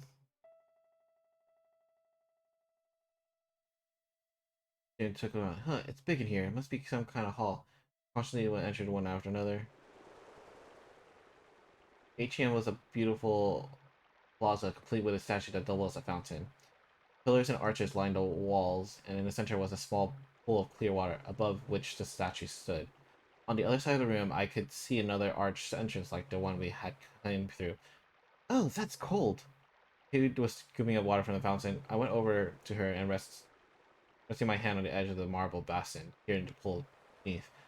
Shadows flickered under the water surface. You reckon those fish are rare? As invaluable? He leaned right over the edge. I couldn't see the bottom. I wonder how deep it was. The shadow of one of the fish grew larger and larger. Whoa! Sensing danger, Kid leapt back from the edge. Clack! A fish leapt from the water and snapped at her, its jaw bristling with razor-sharp teeth. His mouth closed shut on the air, where she'd only moments before. And with a splash, the fish darted back under the water. Pteranodons! Deadly carnivorous fish with razor-sharp teeth and powerful jaws that could snap a monster's horn in half. Staring to horror, I watched as dark shadows began to gather in what little of a pool I could make out. Pteranodons must have detected prey. Soon the room was filled with the sound of splashing and snapping as the fish came at the water surface. Bloody hell! Even Kid was uneasy. She took another step back. How many pteranodons were in the pool? The thoughts of what would happen if they all leapt clear of the water and attacked at once crossed my mind. A bead of cold sweat rolled down my forehead. Suddenly, the water coming from the statue turned crimson and shot out in a powerful jet and nearly touched the ceiling. He jumped back, just stood in shock, watching the torrent of. We're going right.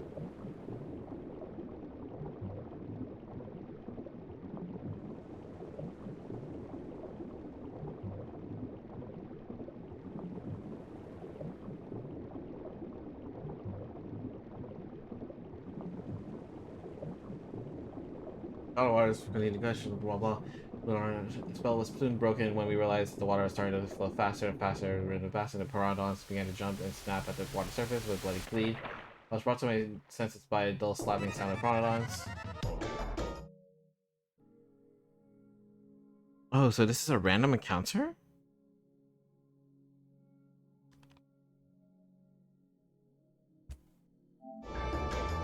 Alright. Bolt of charge. Let me say that confirm.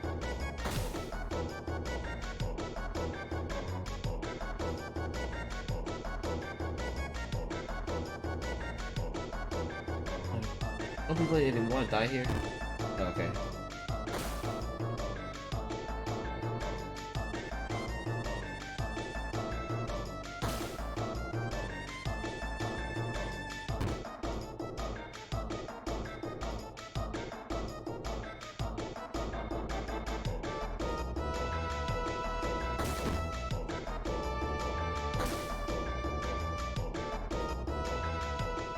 Wow, I did very badly there. Ooh, that was a close one. That whole thing was a trap. Talk about twisted. He's even more specific about it. I was about to say he wouldn't.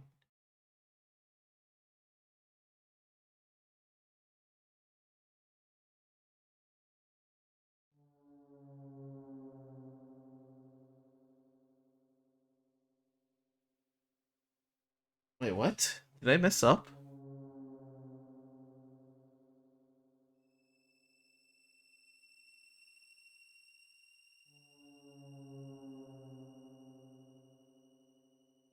Oh my god, I missed a paragraph. That's why.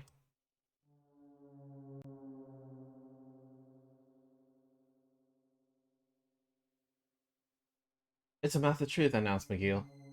An enchanted statue that can tell when you're lying. If it catches you out, it'll bite your hand off. McGill kept his explanation simple so that kid wouldn't drift off before he got to the important part. Huh?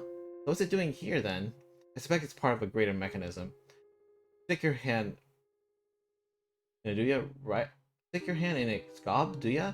Righto, let's see what happens, shall we? With a mischievous brilliant in her eye, Finn darted over and stuck her hand in her mouth without a moment's hesitation. She stood there for a moment, but it didn't take long for her to get bored. Huh, nothing. Suddenly I had an idea. Hey kid, who's the greatest thief who ever lived? Ha! Me, of course, you drong. Finn answered without a moment's hesitation, and then suddenly her face twisted in pain. The teeth of the marble sculpture had clamped down her hand. It bit me, she cried. Knock it off. Everyone knows it's the truth. Ow! The sculptor bit her again as soon as she spoke. You little... A cold sweat formed on his forehead. The sculpture was tightening its grip. I won't let you go until you say something's true. Despite the obvious urgency of the situation, McGill was matter of fact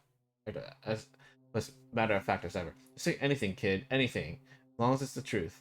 Obviously, kid wasn't listening. Instead, she just kicked awkwardly at the statue. Oh, Beardy! Let go of me, bloody hand! She planted her feet either side of his mouth and tried to pull harder to pull herself out. She heaved, kicked, stamped, grunted, and strained. And then finally, her hand popped free. I was taken aback by what I just witnessed and couldn't say a word. See, told you it was the truth. Kid raised her hand in the air triumphantly as if to demonstrate. I could see heavy bite marks. Sculptor hadn't come away from the struggle unscathed either. Kid attempt to break free had left it cracked in several places. McGill pointed silently at part of it. I went to take a closer look and saw a pale, flesh-colored tongue. I expect we were supposed to put something there, commented McGill. Something? What exactly? I replied. It stood there for a moment, lost in thought, and then she started to unload all her knickknacks she'd been carrying. It was a strange collection of odd ends, pulled out from her pockets, her boots, and even from her braid. Alright, Serge, now it's your turn to have a go at it. It's that stupid statue. Okay.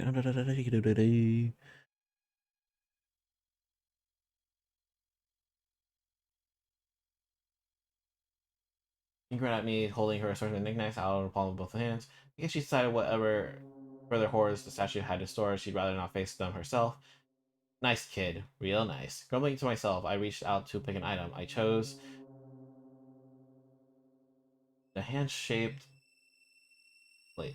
I took the hand-shaped metal plate we found. After taking another look at the ruins, I was no closer to working out what they might mean. Here goes nothing. I stuck the plate into the mouth of truth marble maw. As soon as I did, its eyes rolled upward and the wall gave a light judder. A low rumbling sound came from the sculptor's mouth. This, indeed, is the ultimate truth of the universe. Did you hear something? Yeah. I watched the mouth of truth in confusion. Its great marble tongue rolled? I think that's supposed to be rolled out.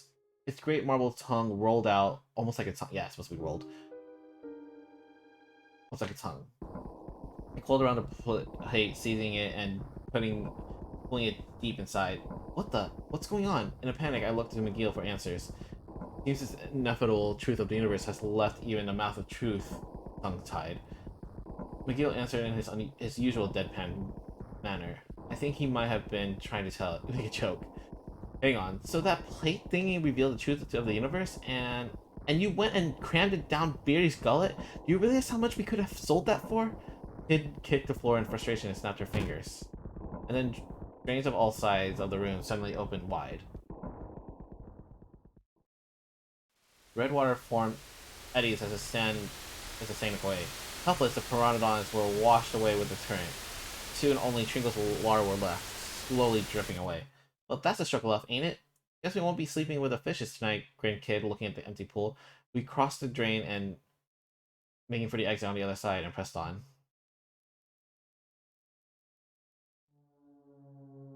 The three exits continued to the left, while the corridor stretched to the left and right. Left, right. You'll find a locked door leading to the catacombs. Heading away from it, keep going forward. Hits off the tracks, soon leaving behind from darkness. We heard goblin guards.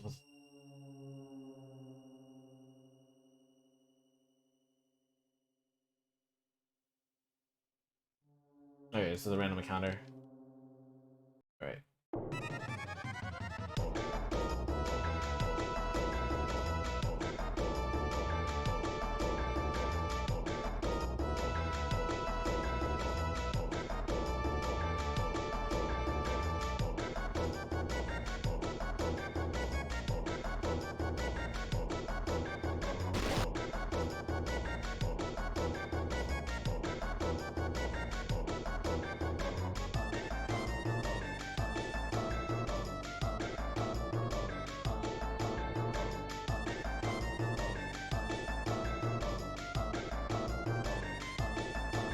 Why do this?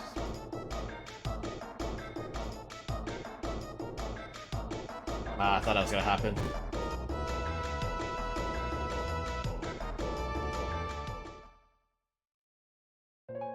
And that was how I died.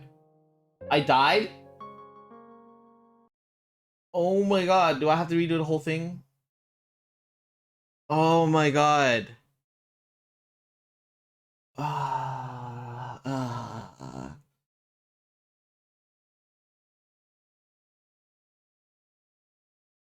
Is there a fast forward?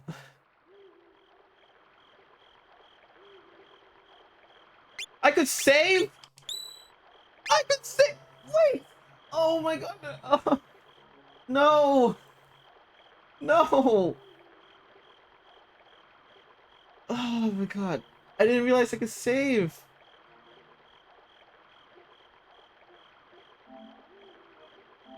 Hold up, hold up. Could I have saved at any time?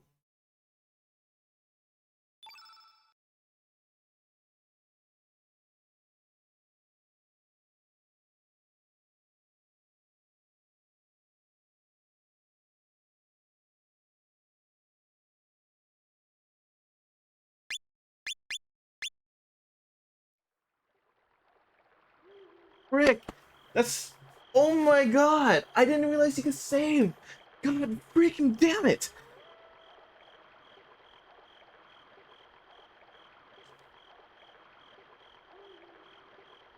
Alright. God. Alright, sorry, but that is gonna... God damn it. Ugh.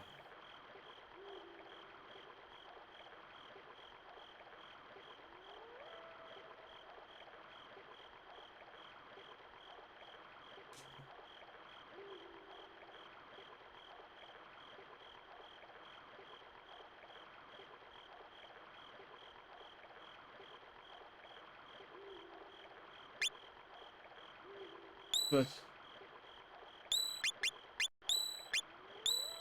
Oh, I just want to see if there's a fast forward button.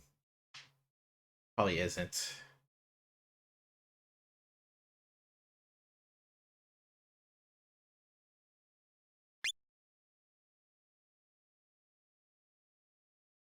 Menu? How the hell... How the hell am I... God. Oh, I'm so annoyed. I'm so annoyed with myself right now. Oh, that's not even a load. I have to... Oh, stupid. Okay. Well, it's gonna take me like an hour to get back where I was.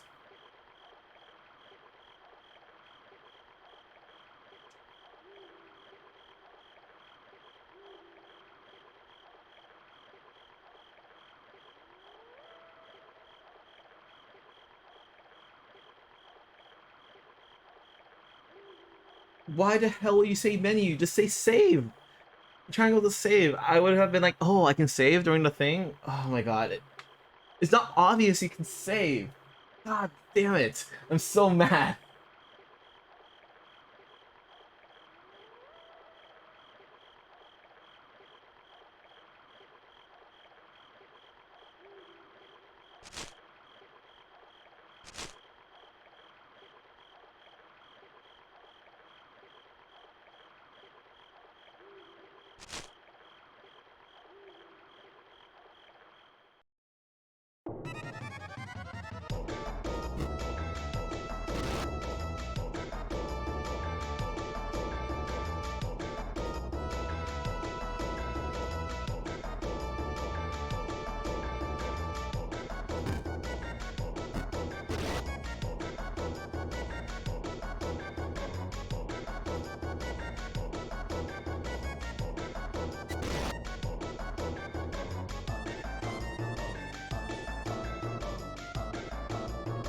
Oh my god, I was close to getting healed. Also, god. Ah. I hate this. It's so annoying. Okay.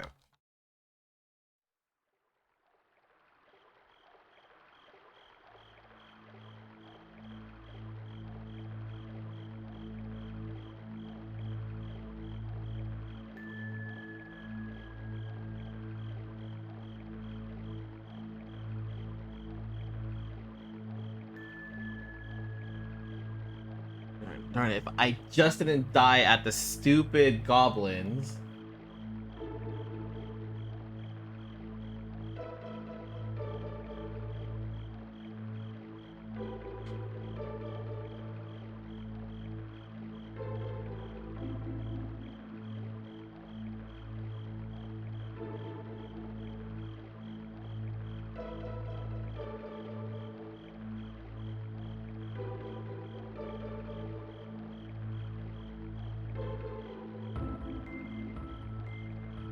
And just had to get a wild encounter right at that point too. That just sucks. I'm so annoyed. The thing is, I would have survived if I wasn't stupid and actually read how to do the atrium part properly.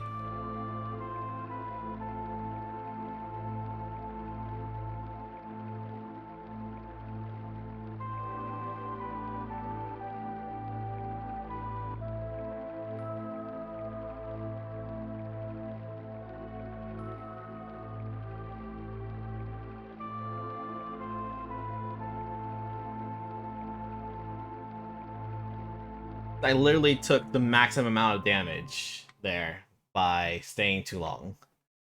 Like, if I just left immediately, I probably would have enough health and made it to the end. Alright, go left. Okay, we'll go to Riddle's room. At least I understand the map a bit more.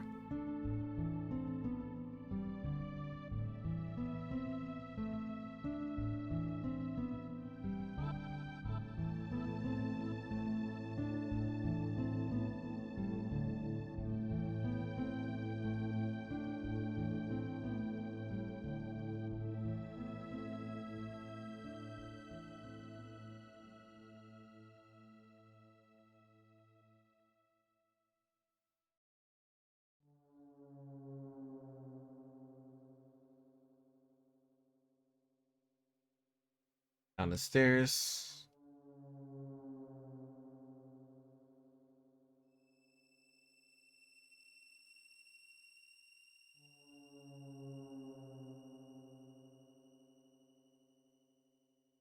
Went inside. Check the drawers.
And then go to study.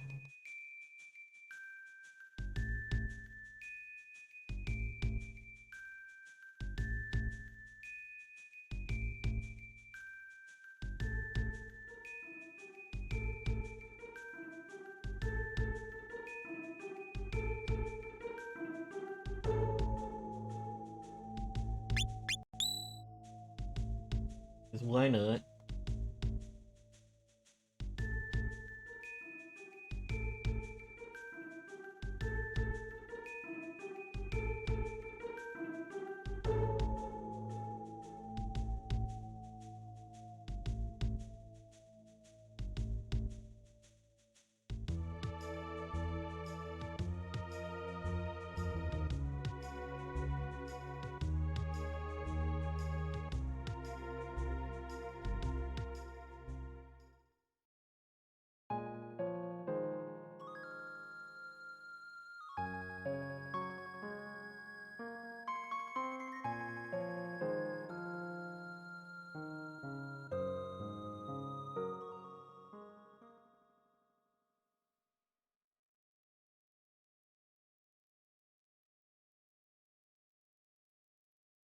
Okay, so go towards the study now.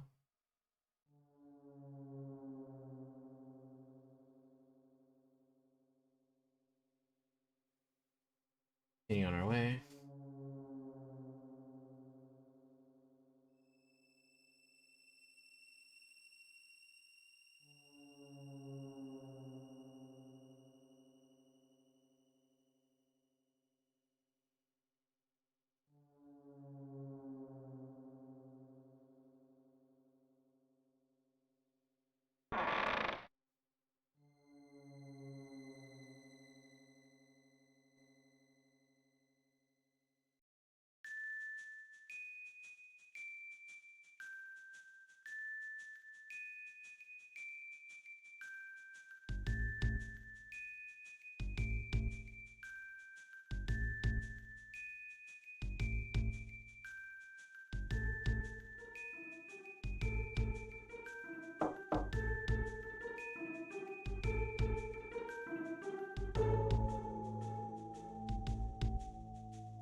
Okay, so after this, go to Clock Tower.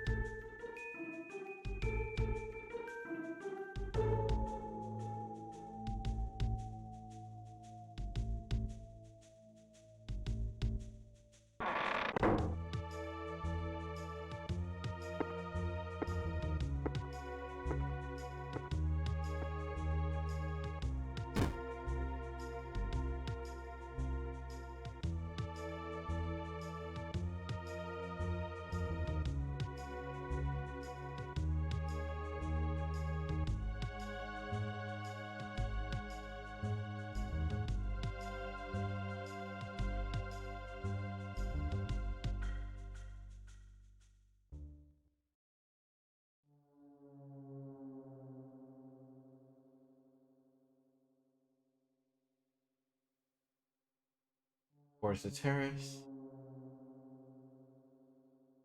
Kept following the corridor.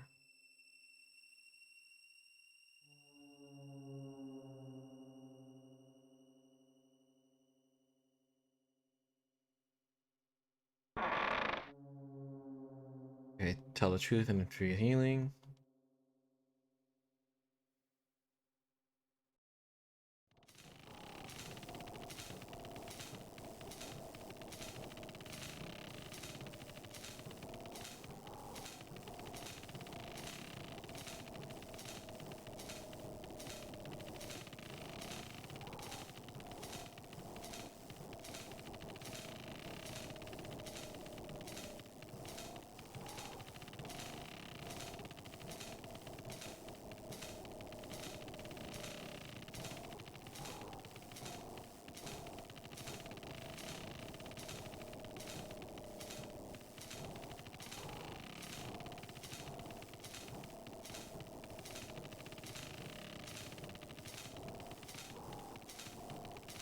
Okay.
Okay.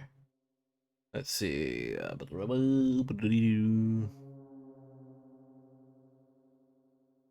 Right.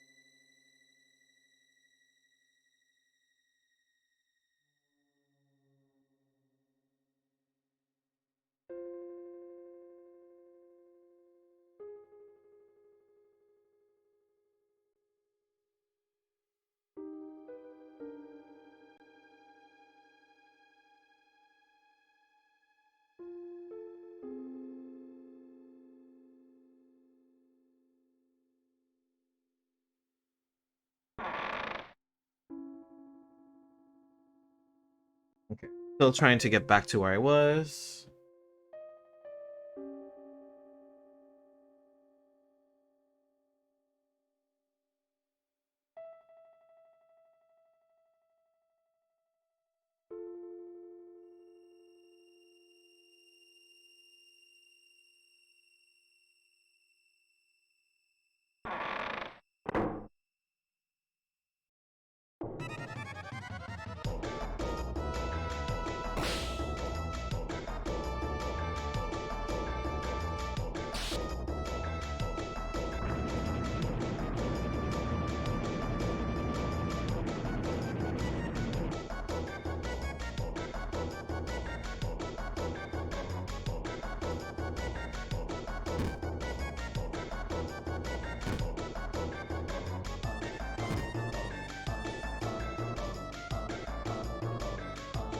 Okay.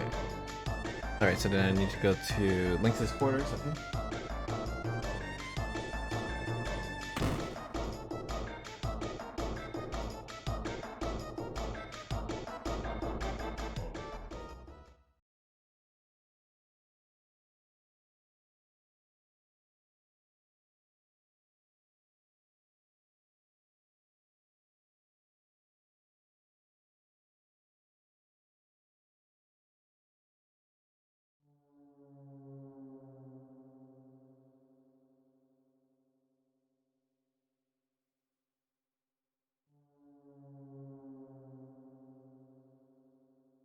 We continued on, right?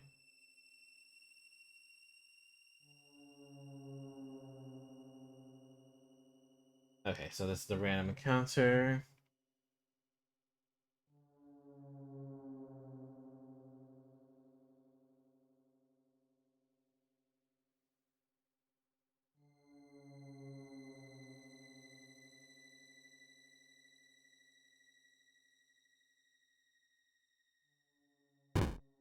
Alright, this time I know to dodge, not try to attack the demon.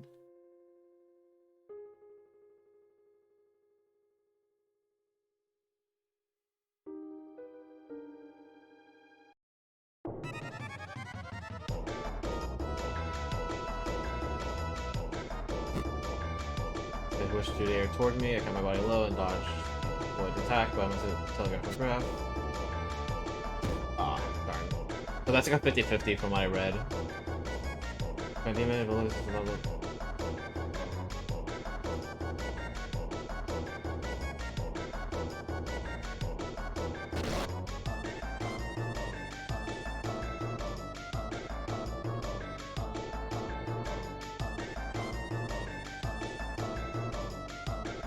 Yeah, it's a 50-50 with dodge for that part. Either you dodge it or you get hit from according to the guide. So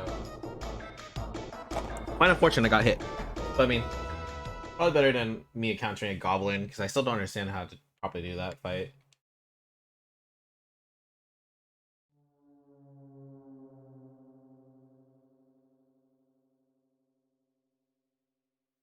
We need to go to Link's quarters.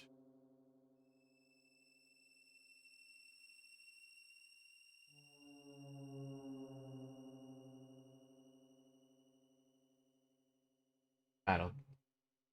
It's all something there. Let's hear battle. Clear from the runner to third. Skeletons? Okay. Let me read this.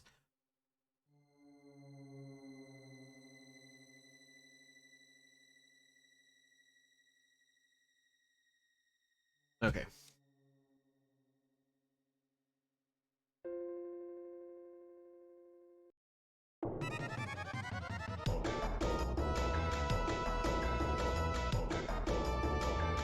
That's the situation.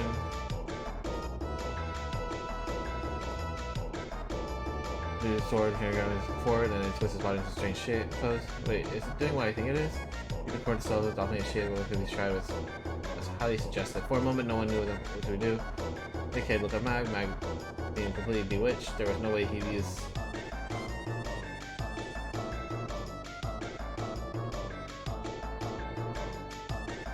attacked. Come on then, I charged at the skeleton, I took advantage to open the crater, let it raise his sword, and hit his hard hand and lower spine. There was a mighty crack in his move.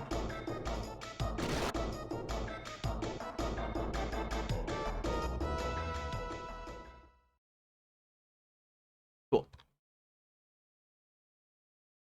Can't believe this jungle though. Jack, he's alright. Maybe. Okay.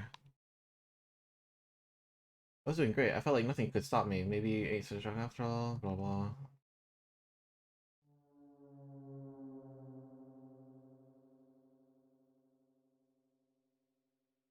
Down the stairs.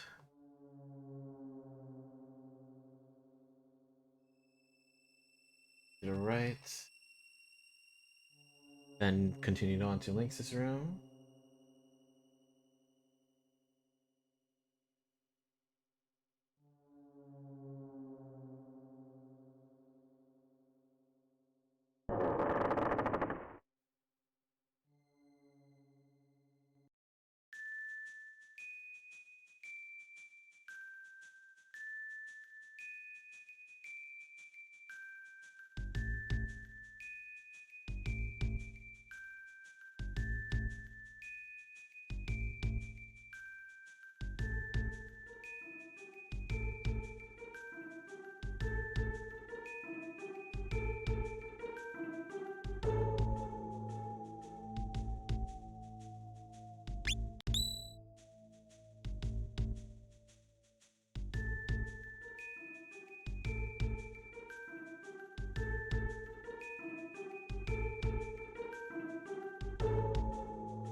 Tackle.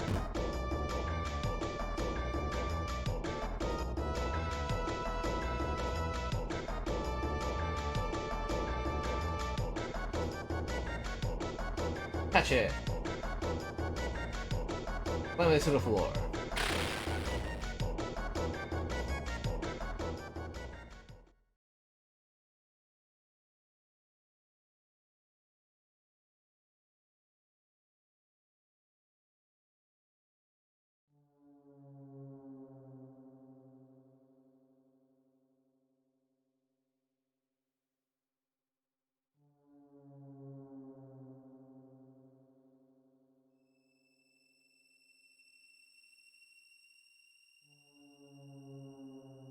Do the study.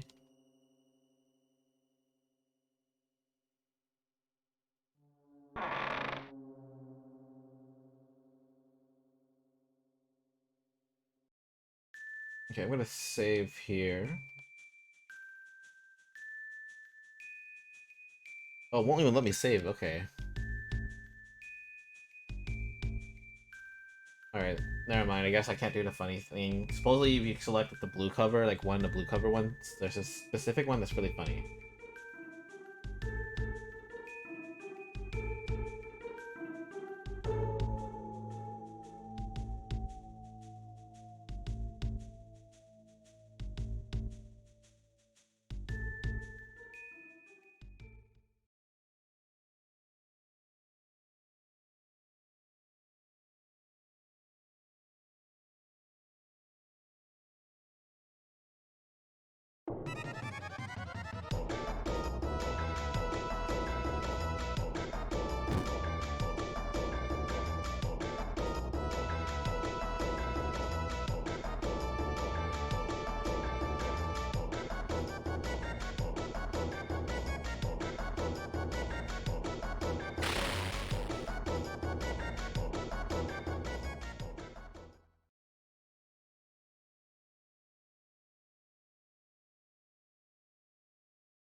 Okay, so is this supposed to tell me what my stats are currently, like my health? Is that what the victory scene is supposed to be?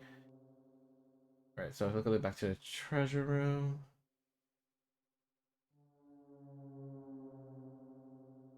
I fall in a corridor.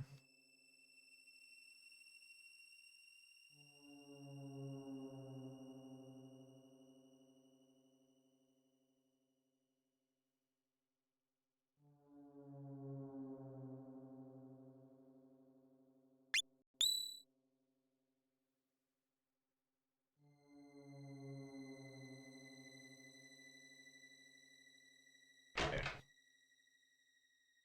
And then fight the goblins. And I'm almost back to where I was before. Cool.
Oh right, there was a choice of we'd be cautious or not, so I wasn't cautious. That's why it was different now.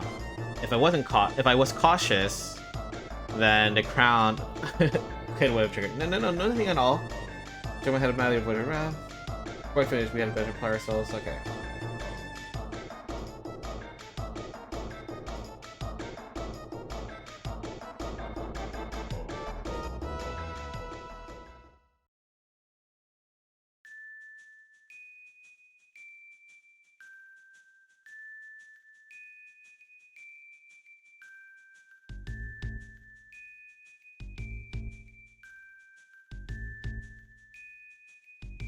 I kind of like the choice to be cautious and then kids like, oops. I find that funny. I accidentally saw the other choice. That's cool.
Oh, again? Okay.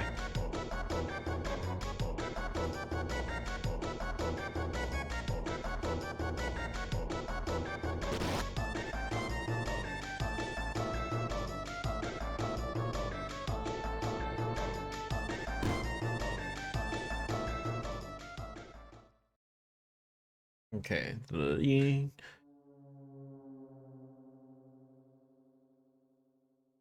Alright, I'm almost back to where I was. Cool.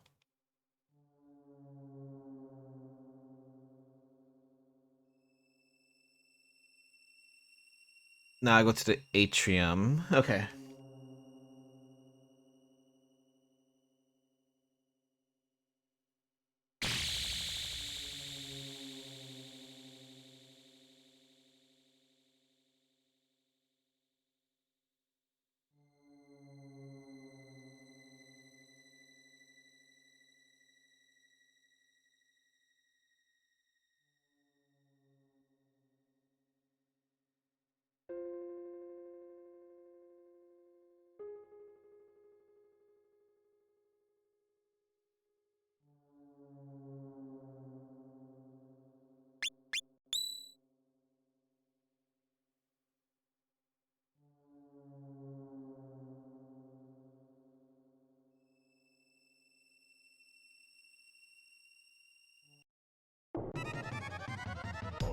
That's the situation.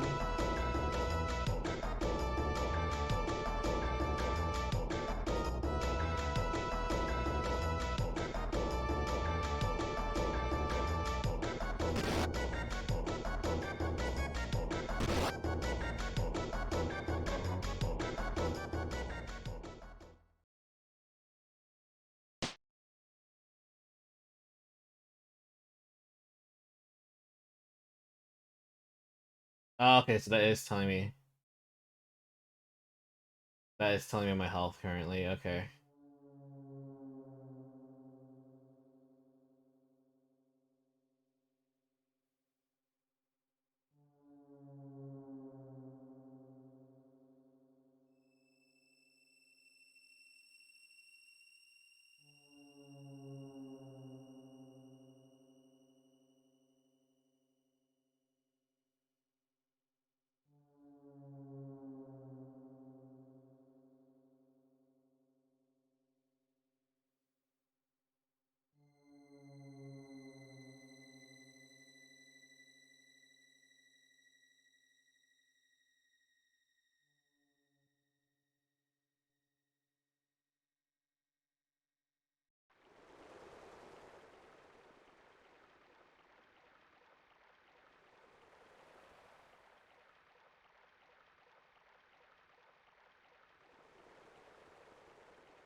Okay.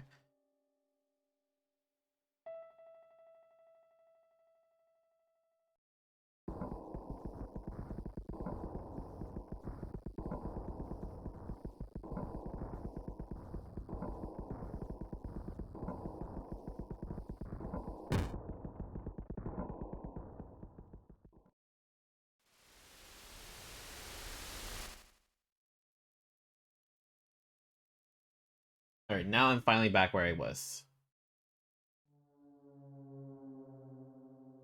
Until the fort to the forward. Left. Alright, starting door.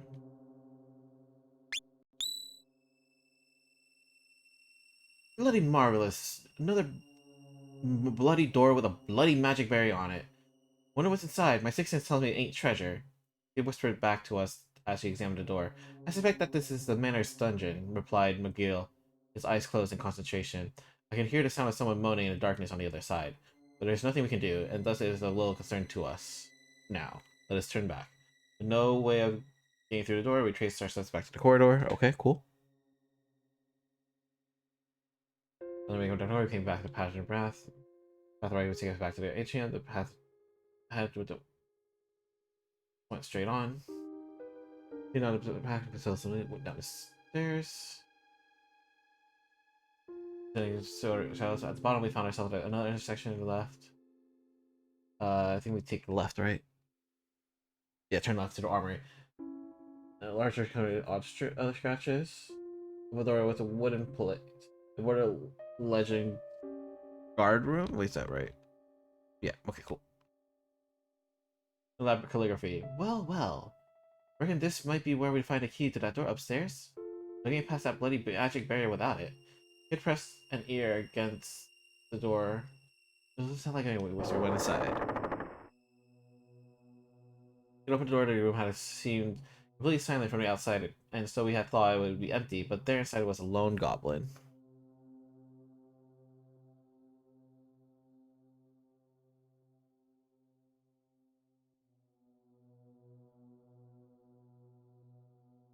It was sitting in a chair with a book in his hand. A light steam drifted from the teacup on the table in front of it, and with it a delicate aroma. The goblin peered at us curiously over his spectacles. There was something different about this one. I could tell as much at a glance. Heavens, how rare it is to have guests! Heavens, how well spoken for... Heavens, how well spoken for a goblin. I could only feel dread and suspicion at the sight of him nonetheless. Sorry, mate, but we're not your guests. Come off the key to the dungeon if you want to live. Kid slammed her knife into the table to illustrate her point, but the goblin didn't so much flinch. Ah, you must be Kid. What a pleasure this is. I have always wanted to meet you. Always so wanted to meet you. Why, you're even more ravishing than rumors would. Before the goblin could finish, Kid's knife flew through the air. With a quick flick of his wrist, the goblin caught the blade with the back of his book, a mere inch from his face. I see that your approach is as radical as the name of your merry man would suggest, the goblin said, pulling the knife free and handing it back to the kid. Hold up. Sorry about that, my neck was feeling weird. She took it without a word. Her gaze had changed. She was like a cat, cautiously studying its prey. Now we're just getting to the good part too. Ah well, I suppose I shall have to give up on ever finishing it now. The goblin casually flung the book over his shoulder into a nearby bin. Allow me to introduce myself if I may. I am Grismeld, and I am the guard of the watch. No need to stand. Please do take a seat. You're welcome to tea, of course. The goblin beckoned us to sit down. Did he mean to poison us? If I may. McGill calmly took a seat, ignoring the obvious suspicion in the air. I sat down to McGill. I decided to trust McGill's instinct and took a seat next to him. He had some kind of plan in mind, I was sure of it. Kid didn't look like she'd be pulling up a chair anytime soon. She was standing with her arms crossed, eyeing the goblin suspiciously. The goblin poured 3 cups of tea. Here you are. Not the slightest hint of hesitation, McGill took his teacup and lifted it to his lips. He sipped and placed the cups back on his saucer. Myelin tea. Not a plant I'd expect to find here. What a pleasure it is to encounter a fellow connoisseur. Yes, it's a rare breed, and one mainly enjoyed by the noble classes. I couldn't believe the conversation I was hearing, but I also couldn't help wondering what this rare tea might taste like. My eyes rested on the tea that had been poured for me. I couldn't shake the fear that it might be poison, but I also couldn't ignore how delicious it smelled. Before I knew it, the cup was in my hands. This is great, I blurted. I never had such a delicious brew in my entire life. My aches and pains faded away. I glanced over at a kid who was blowing maniacally, or maniacally at the liquid in her cup. I'd forgotten that she was paranoid about burning her mouth on things. Now that we are comfortable, let's get down to the brass tacks, as they say. I do indeed have the key to the dungeon, I surmise, but you will also be aware I cannot simply give it away. I glanced over at the kid again. Typical. He wasn't listening to the word Griswold was saying. Let me save. She was still huffing and puffing at her tea. It seemed to be up to me to respond. I suppose you can mean something. You'd like to know what I want? I want your heads. Rather, I'm sure that's what my player would have to say. Wait, let me see.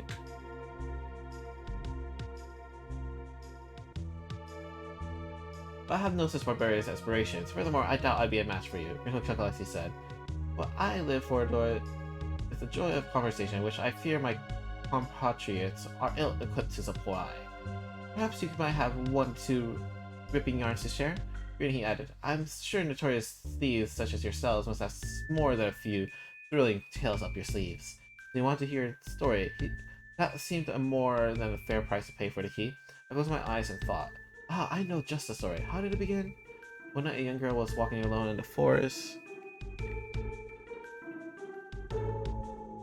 And then she was hunting for bugs. What was the next again?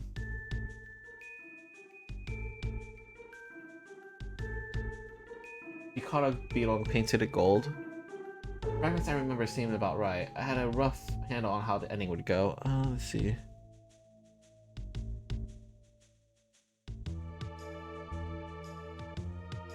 The brief breath and began my tale.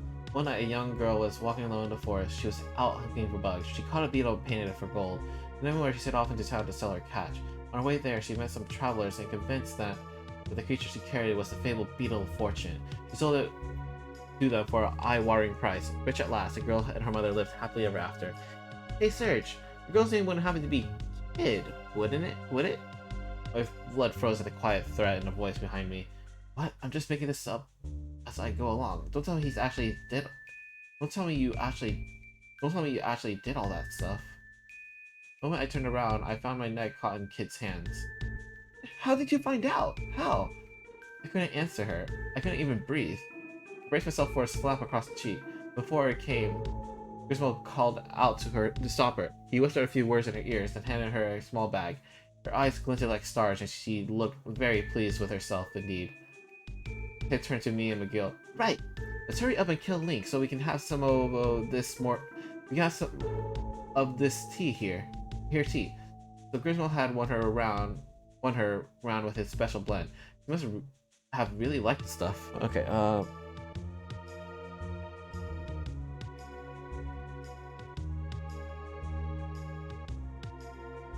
Okay. And again, it was just like her to have her head turned by next to nothing. Oh, and don't forget this, said Grimsmell, before she ran off without getting what we came for. The key, yes, promise. I took it from Grismell's hand. And with that, we left the room, or should I say, we were dragged out by the very excited kid. Alright, heading away from army, proceed on through, enter the kitchen, eat from saucepan.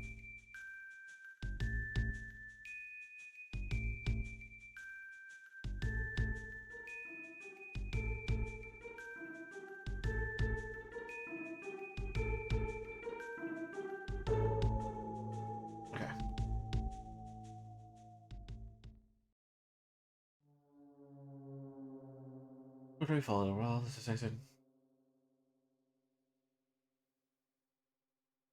We press the one. We follow the corridor, go across a small door. Get a whiff of that. Something smells good, whispered Kid, looking at the air. We went inside. Cool. We opened the door. Blimey, this is a small kitchen. Must be for the servants, commented McGill. I scanned for our surroundings. A basin for washing dishes, cooking utensils, some food made ready for tomorrow, and a mousetrap. It looked like any other Commodore's kitchen. He walked over to a large pot filled with food and peered inside. I was feeling hungry. Timidly, I peered into the pot. It looked like stew and it didn't smell bad at all. Almost inviting. I scooped some up with a ladle and brought it to my mouth.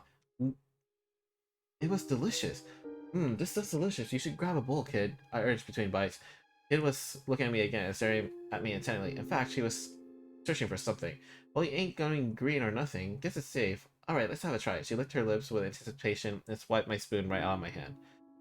Fancy a taste, Mac? No. Kid grabbed a bowl from nearby and began scooping out more. I did the same. We ate our fill, the stew was still warm, and it felt though the magic of fresh home cooking was easing my wounds somewhat. Suddenly, a little voice rang out. You there, the young man with the braid. Kid froze. Oi, who are you calling a bloke? Kid barked angrily in the direction the voice was coming from. A mouse was looking at us with eyes like saucers from the inside of the mouse trap hanging from the wall in the corner of the room. Oh, I'm sorry. You're a young lady, I see. The mouse bowed his head in apology. Wait, this is important. I'm reading on. Free it.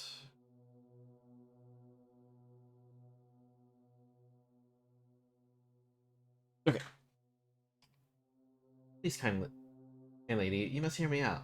The mouse put its paws together and stared pleading at Kid. I left the nest to find food for my mother, but as you can see, I managed to get myself caught in a trap. If you leave me here, I will surely be eaten by goblins. The Kid eyed the little creature suspiciously. Eaten by goblins? Wait, that's two. Putting two together, Kid ran for the sink. I beg of you, please free me from this trap. My mother is sick and she'll terribly worried about what has become of me. The mouse is clearly begging for its life, but there was also an odd little glint in its eye.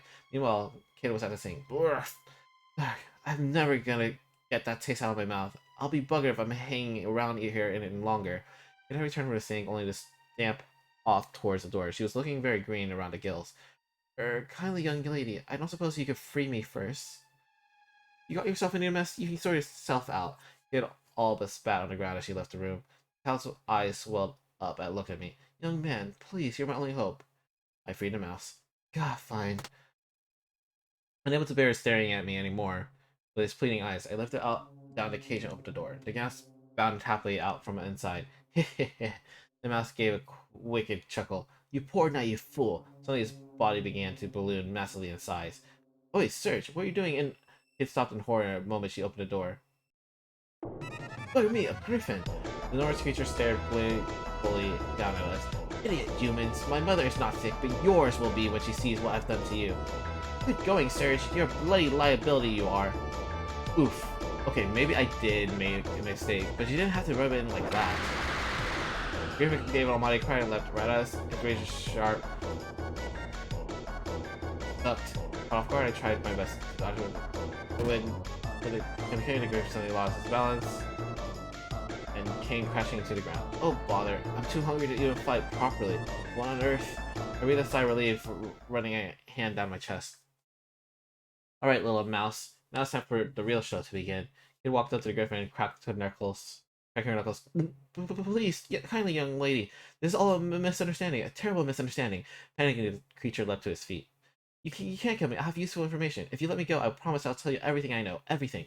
Yeah, I know how much of a promise from the likes of you is worth. He took another step towards the Griffin, not skipping a beat. Please?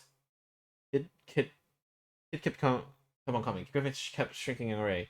Enough! McGill called for Kid to stop. Let's hear it. Oh, thank you, kind sir. Griffin was beside itself with relief. Spoil my fun, why don't ya? Grumbled Kid, frowning as she turned away. Listen well, merciful savior. Right thrice, left twice. Did you find yourself trapped in one of these swirling snares? Remember my words. Wait. Right thrice. Wait, hold up. I'm not sure if that's random. I'm pretty sure it's not random. So, right 3 times, left 2, right 2.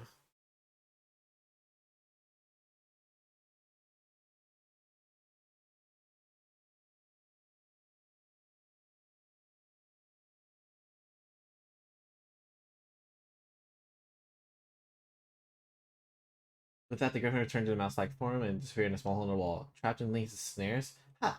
As if I'd be thick enough to walk into one of his traps. Let's get out of here. We wasted enough time already. Kid turned on her heel and made for the door. We left the kitchen. Alright, now to head to the catacombs. This section.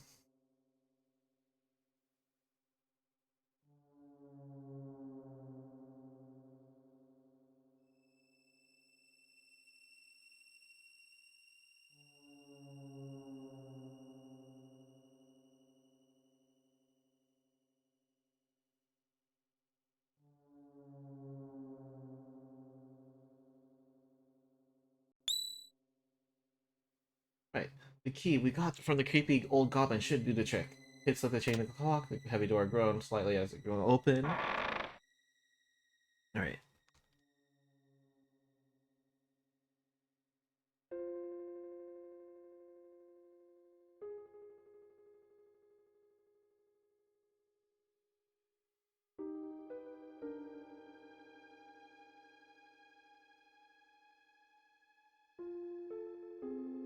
Heavy air rose up around our feet as if crawling blindly through the darkness. This didn't seem like the kind of place anyone in their right mind would be visiting voluntarily.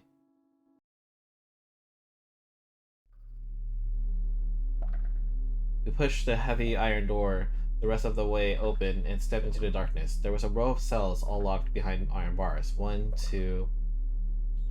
Oh, Gulliver, Meghild, Dorada. Please forgive me, please. Please forgive me. We heard voices from the third cell whimpering, crying pathetically. I strained my eyes to look inside. Faintly in the darkness, I could see something that looked like a man sitting on the floor. This was the source of the voice. Oi, you alright, mate? Kate called out to the figure. Forgive me, it's all my fault, it's all my fault. The dragons never deserved this. General, Lady Riddle, oh, forgive me, I beg of you. The old man didn't seem to respond to us at all. He only sat faced the wall, begging forgiveness for who knew what. Hello? Can you hear me? It asked Kid again. Or asked Kid trying again. There'll be no getting through to him. His real self will have long since retreated inside the shell he has created, said McGill, cutting her off. Shell? What do you mean? I asked. He has built a shell around the core of his psyche in order to shield himself from the truth. He is running from something terrible. He has seen something or been through something or has done something, and so he has created his own world on the inside as a final refuge, the outside world lost to him forever. I looked at McGill in surprise. I had detected a hint of unspoken sadness in his words, but for some reason he was looking at Kid, watching over her as she stared at the man in the cell. Seeming to notice my gaze, McGill turned to face me, assuming his usual emotionless expression once more. We live in a world of sorrow and foolishness, the only inevitable that some would try to escape it. Despite his hard words, his eyes retained a certain softness, his steely gaze giving away to a gentle light. Do you understand? I think so. I gave a slightly invasive answer. He seemed confused. I don't blame you. You'll come to understand eventually. McGill looked at me and Kid. Okay, wait. What's all that about, I wonder? We're not going to get much out of him. He's miles away. Let's leave him be and try someplace else. Kid made for the door of the dungeon. Wait, called McGill. We must find some way to get this man to speak. What for? I mean, he's speaking already. Just none of it makes sense. What are you after? Some things he said piqued my curiosity. He mentioned the dragoons, and Riddle, too. So? You said the dragoons are ancient history, snapped Kid. Besides, how can we trust anything he says? He's clearly all of his knockers. Or gone off his knockers. You had a point. The old man had long since cut his ties to the real world. What did McGill expect him to say? Without missing a beat, McGill replied, we simply have to bring him back to reality. And how are we going to do that? You want me to go do a little dance for him and see if his motor's going? I know I said anything, I get nothing but the earful of a lifetime return. So I clamped my hands over my mouth to save myself. Alright,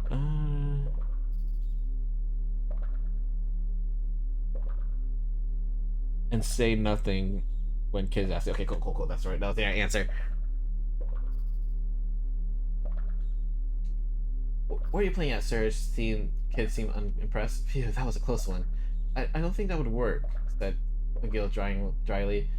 Kid's fist flew straight toward his face. But McGill shifted his weight, effortlessly avoiding the attack, and continued. We must break through the shell he created and drag him back to the real world. In order to do that, we will need some kind of key. Something that will reach him even though the barrier he has erected. Yeah, and where are we going to find this key? asked Kid suspiciously. I don't know, came McGill's simple reply. But there's someone in this manor who can tell us. You don't mean you're not talking about Riddle, are you? I am, replied McGill replied with a nod. Alright, fine. I don't know what the heck you expect her to tell us though. Kid turned on the heel and made for the door. We left the gibbering old man in the dungeon alone with his sorrow. Alright, so I made 2 Riddle.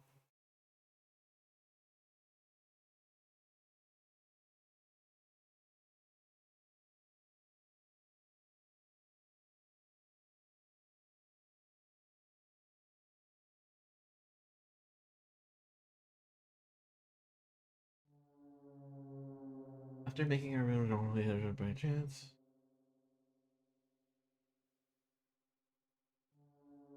Right towards the atrium.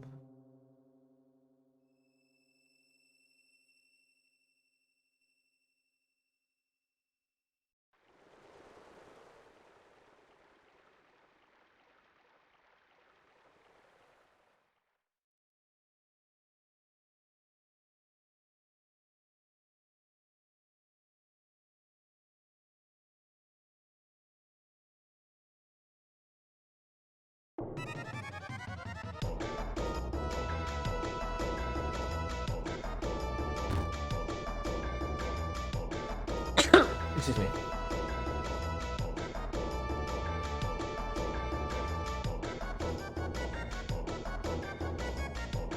Catch it. I miss it the floor. Alright,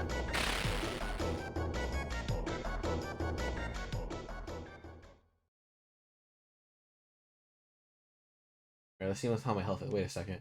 What's that? There was a leather bag on the ground containing some recently cooked meat. Look at me. I've been to the meat without a moment's hesitation. Everything I made, I felt a little better. Wait, where's my share? Busted. I pretended not to hear. I was doing great. I felt like okay, cool. So I'm like I'm pretty sure I'm at full health then.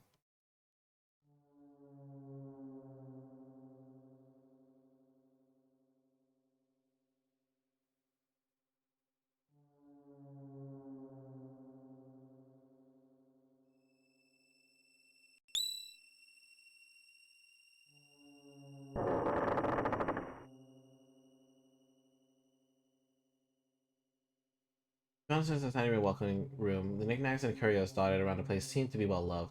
The stately desk and cozy looking bed nearby being such a what can I say? The door was originally floor, blah blah. Is someone there? Came the voice of a young woman, shrinking into the shadows.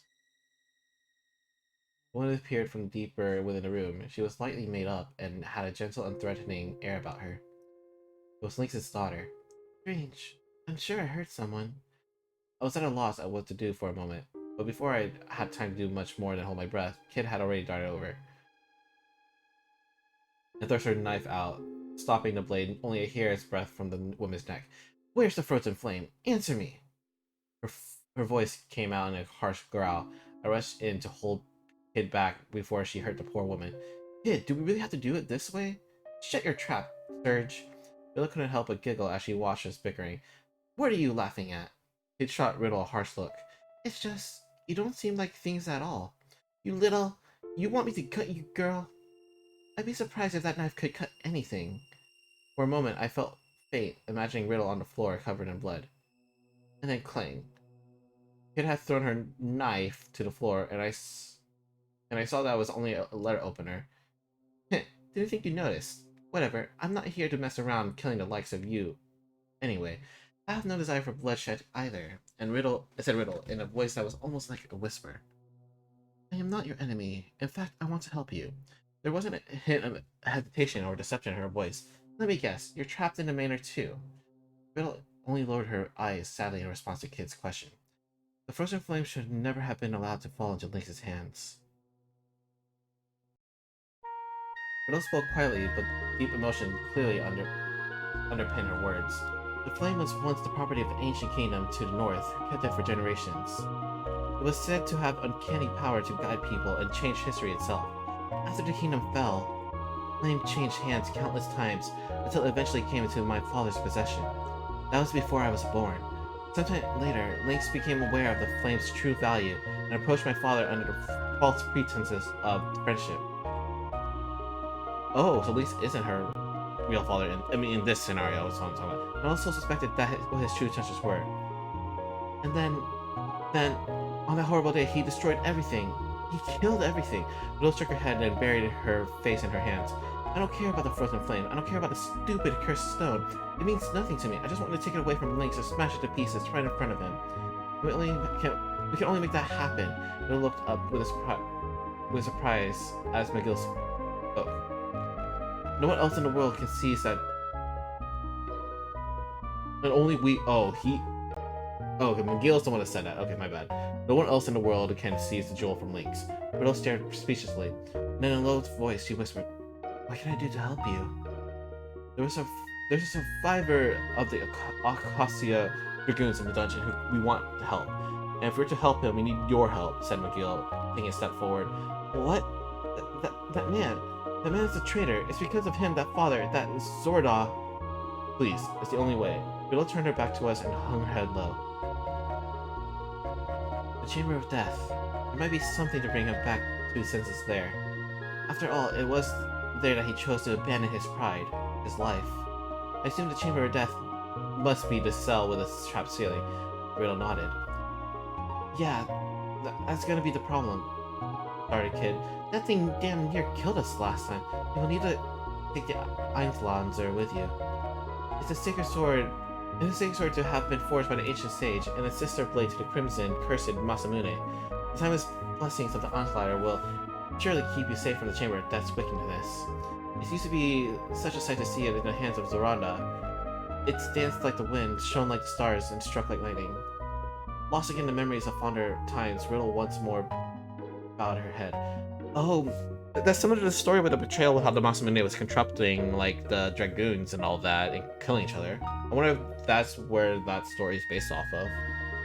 Forgive me, I have a little more to tell you.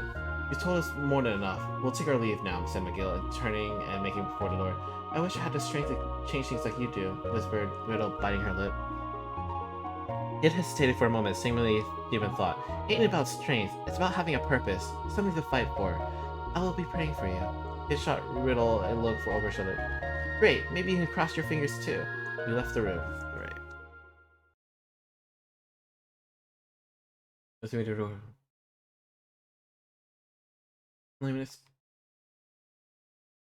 Okay, I'm just gonna click through that while reading the next part. This is while the counter slimes.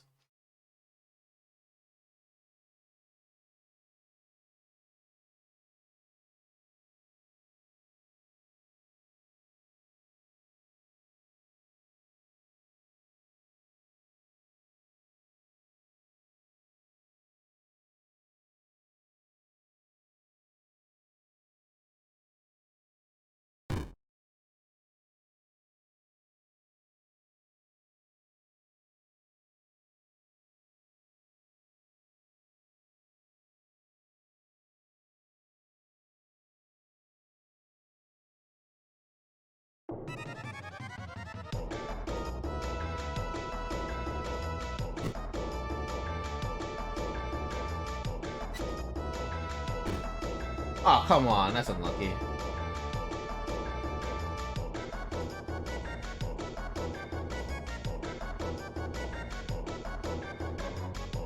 Okay. So I need to go to the clock tower.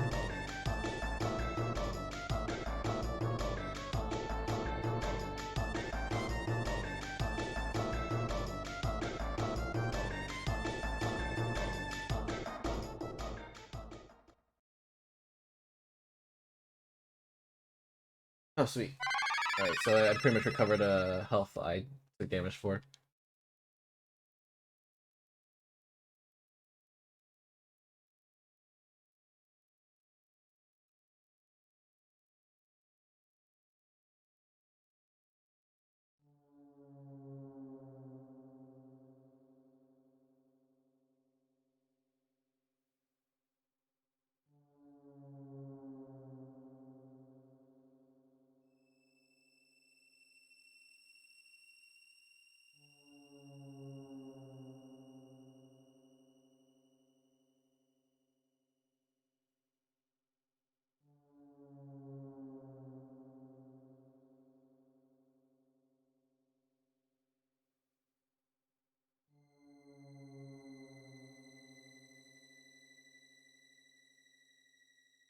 In we go. The breath was long. Okay.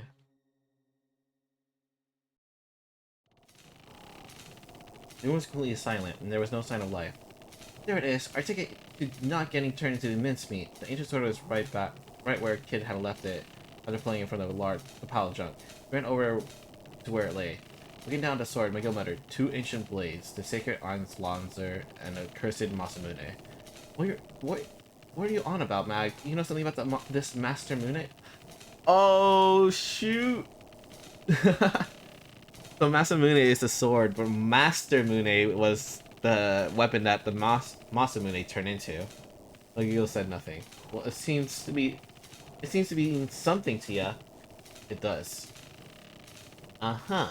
Something to do with old friends I don't know about? Not exactly. An enemy then? Not exactly. You're being weird, Mag. Well, whatever.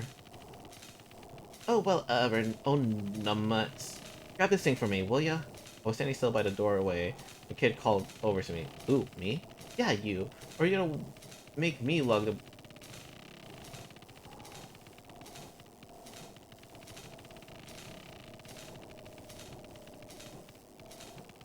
Jaw drop. I knew there was nothing I could say to her. Finally, I walked over to Kid and picked up the sword like I was told. Whoa. I nearly fell over. That thing was heavy. Good boy. Right off to the Chamber of Death. Eyes on the prize, lads. Dragging the sword behind me, I followed Kid out of the room. Cool.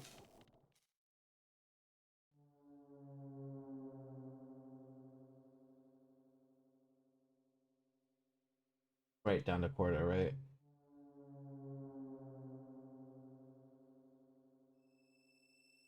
Continue on. The corridor ended at the foot of some stairs.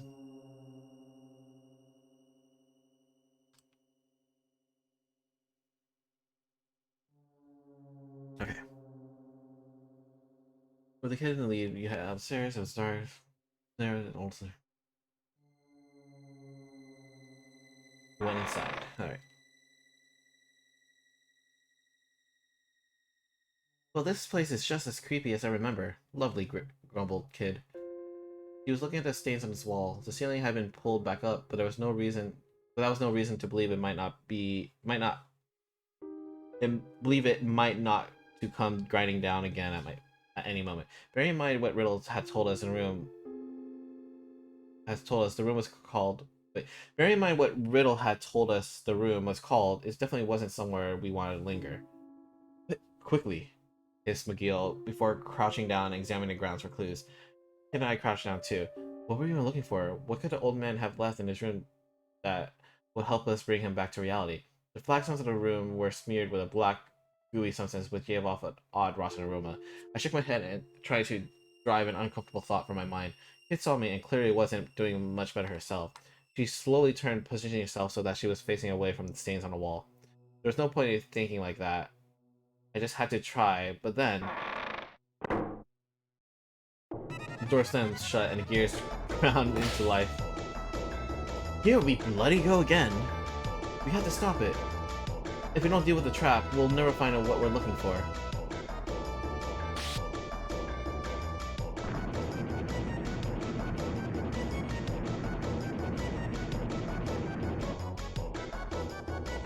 Sinking to the lower, we dug our heads, definitely trying to avoid a blaze that jutted into the bottom. Kid looked around me. The sword! Use the Anslizer! What? How do you use a sword? Plunge into the ceiling? Plunge to the ground. There! I drove the sword into the floor with all my might. Please tell me it was the floor, not ceiling. Okay, floor. Okay, God. The beams of light shattered from the blade, covering the floor and walls, and then racing upward. Ceiling gave an almighty thunder, then stopped. We made it! I sank to the floor helplessly, my heart racing. Hey, what's that? The kid was pointing to the part of the wall.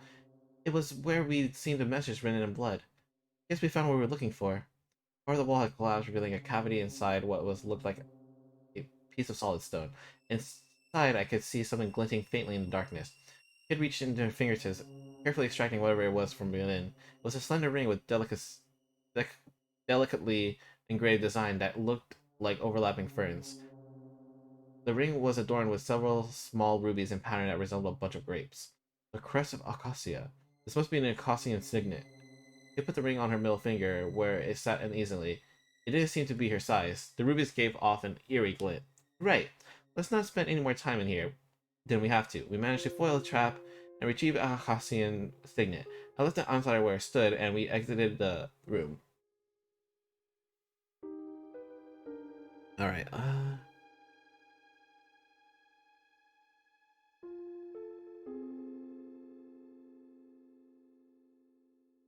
okay, so I'm gonna go to the ballroom now.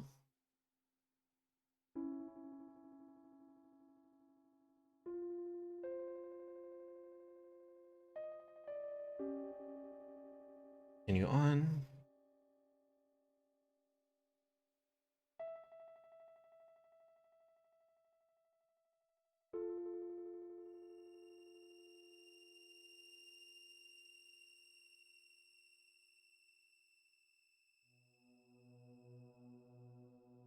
You continue onward to the ballroom. Bridges and found ourselves in front of double ornate doors. Went inside.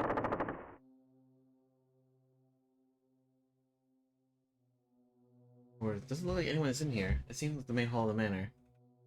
There's a massive table, beautifully decorations on the walls, and thick column decorated with sculptures of birds and beasts. Fixed to the wall in the back towered a tremendous pipe organ like burnished black mountains. Those of the candles provided a dim, flickering light, sending the corner of the rooms dancing in and out of its shadow. Several enormous portraits flowered down from the high on the wall. Were these members of Lynx's family? I was busy staring at a painting depicting a young husband and wife when I realized that their eyes had turned to look right at me. Okay, they hadn't. Don't worry, this isn't about to turn into some dumb ghost story. It just looked that way because of the way the flickering lights of the candles reflected against the glossy oil paints. Obviously. Probably. This place gives me the creeps, and get a load of all these ugly mugs. Nothing for us here. Let's look somewhere else. Neither McGill nor I had any objections. We left the hall and returned to the corridor. Okay.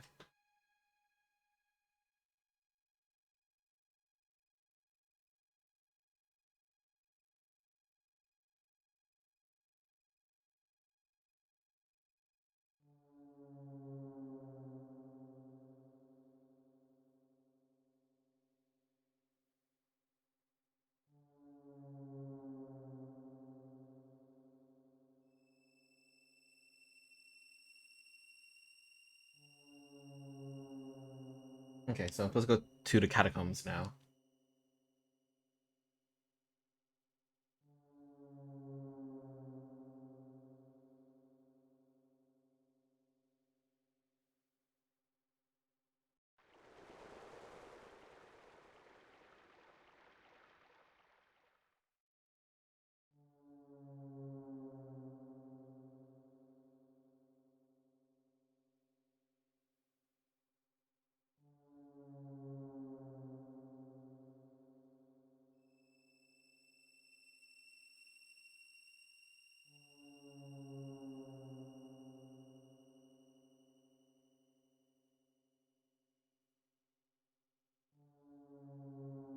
Okay, let me see if we can do the goblin things properly.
Okay, cool.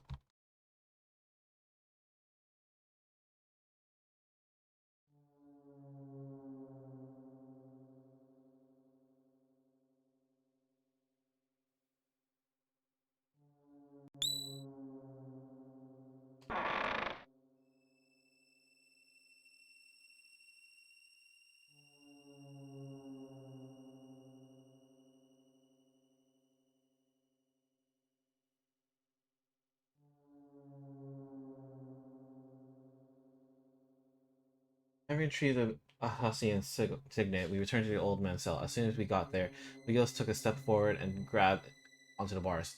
They creaked and groaned as he heaved at them, gritting his teeth as he summoned every ounce of his might. Slowly they bowed apart. He stepped inside the cell through the gap, and Kid Eye followed. The old man was exactly as we had left him, staring into space and muttering meaningless words. Kid walked over to him and crouched down. She grabbed him by the collar and yelled at him, "Wakey, wakey, Granddad! We got a few questions for ya. Here, get an eyeful of this. Ring any bells, huh?" Kid waved the Asanian ring in his face, shaking him roughly all the while. The old man's head lolled. I tried to get in between Kid and the old man. She glared at me. "You're in the way, Serge. We're here for answers, remember? But if you really want to help him, you can't chicken out now. But look at him. There's no helping him anymore, surely. This all ended for him long ago. I would not be so certain. It's not over. It still means something. He simply decided to pretend not to see it." "Yeah, but it's not over, you say?" Struck by the man's sudden interruption, we all turned to look at him. A faint glimmer of light had returned to his once vacant eyes. "That's right. None of this is over until we make Lynx pay." His eyes began to cloud once more. "So my former allies have finally come for me. I am to blame. It is because of my indiscretion that the Floors of Flame is stolen, and all of the Cassian dragoons, only I remain in the Manor. But now all is well, for you have returned. Oh, Malkid, Zorda, where have you been all this time? Did you all return to Lake Stoic? Never mind all that." "Never all mind all that, Granddad. Where's the frozen flame? Give us a clue. Anything. Come on, out with it." I couldn't decide if this kid sounded more annoyed or most desperate. "The frozen flame?" The man looked momentarily confused, and then a wan smile across his face. "My word, Lady Riddle, it has been far too long since I had the pleasure. Why, you only turned the third candlestick from the left. Why, you need only turn the third candlestick from the left as you enter into the main hall. That will open the underground vault, as you know." Kid wrapped her arms around the old man and held him tight, and then in a trembling voice she whispered, "I'm sorry. I promise we'll get it back." Uh, the man recoiled in horror and then began to sob once more. "I am to blame. It's my fault. Forgive me, forgive me. Look, if you want to get out of here, now's your chance." But it was no use. He was too busy cowering and wailing to hear me. "We're done here, Serge. We can't help him, and there's things we need to be doing." "Thank you," I whispered to the old man before following Kid and McGill out of the dungeon. Wow, this is such different. Not. This is such a different feel in comparison to like the Chrono Cross, and I'm assuming it's different from how Chrono Trigger was. It's like very dark, like a kind of dark story so far. Not too dark, not like horror, but it's like you know. All right, so this is like an optional thing where I can go to Lynx's chamber, so I'm gonna go ahead and do that.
"This is where you've been hiding, Lynx," yelled Kid as she barged into the room. "What? Is Lynx here?" I followed her after her, panicking. I looked around to see no one else but us. "Where is he?" It was standing around, clearly not in any danger. It was a joke, idiot. All the strength and drained from my body. Thought I was serious, did ya? Chuckled Kid, trying not to laugh too hard. Ah, I bet you wish you were living the easy life rather than trapsing round like after me, eh? Your face. I ignored her and walked over to the mirror and draped it with a red silk cloth. Hi there. Sorry about all the noise. The statue of Venus in the mirror giggled back at me. That's quite alright, Serge. What is your desire? What is your desire? Came her husky alto. Nothing much. Just thought I'd check up on you since I was here. You mustn't say such things. Your friends will become envious. She giggled mischievously. You what? The kid, her what? You what? The kid, her voice completely flat. And why would I be envious? Please, there's no need to get upset. I have a gift for you. Oh yeah? Yes. Well, one might call it that. You see, I thought you might be interested to see what it is like inside the mirror. Wait, so you're inviting us into the realm of mirrors? Kid's interest was suddenly piqued. It won't take much of your time. Come, kids, step inside. The step in the mirror rippled like water. Kid reached out her hand towards the glass and hesitated. She deliberated for a moment before finally pulling it back. You go first, Serge. You're her favorite. Are you sure? He nodded and filled with excitement. I pressed my hand to the mirror. The surface was cool water on my finger, with that cool water on my fingertips. No, Serge, you mustn't. Suddenly, cracks formed on the glass. I gasped. What's happening? The statue in the mirror was weeping. I wish you weren't so trusting. You forget I serve Lynx. What? I blurted out. I meant to trap you and your friends. The cracks in the mirror grew bigger and splintering off and into more and smaller cracks. And that is not all. I foresaw your coming long ago and warned Lynx of it. But why? You were imprisoned here by Lynx, weren't you? You were imprisoned here by Lynx, weren't you? Sighed McGill. The statue of Venus nodded mournfully. He sealed the path to the mirrors beyond, preventing me from leaving the manor. Were someone to shatter all the mirrors within the manor's wall, I would be doomed. I would vanish separated from my siblings forever. Eventually the statue raised his head, but I cannot stand it to be at his mercy anymore. The cracks deepened further and shards of glass began to fall to the floor. Stop! I can't let you do this, I yelled, grabbing the mirror frame with both hands. This is what I want. Lynx will not suffer me to live after betraying him, said the image in the mirror looking at me. But why are you trying to help us? Will that be your final question, Serge? Something in his voice felt like the trace of a smile. Very well. The truth is, But just then, it finally split into the bottom, split from top to bottom. The image's lips moved gently, but no words came. Oh man! I tried to scream, but I could do a little more than whimper. I took a shard of glass from the floor and gripped it tightly in my hand. Serge? Behind me, a kid was softly calling my name. He gave a slight nod, slowly turned around. Let's go. As we left the room, I turned back to look back one last time, my eyes coming to the rest on the remains of the mirror. I'd never be able to hear her voice again. I turned again and left the room.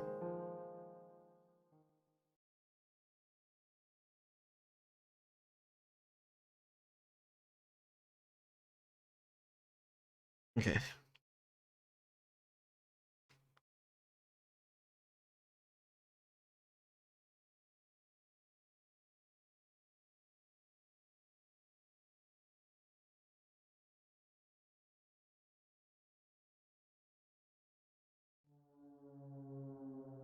Right, to the ballroom.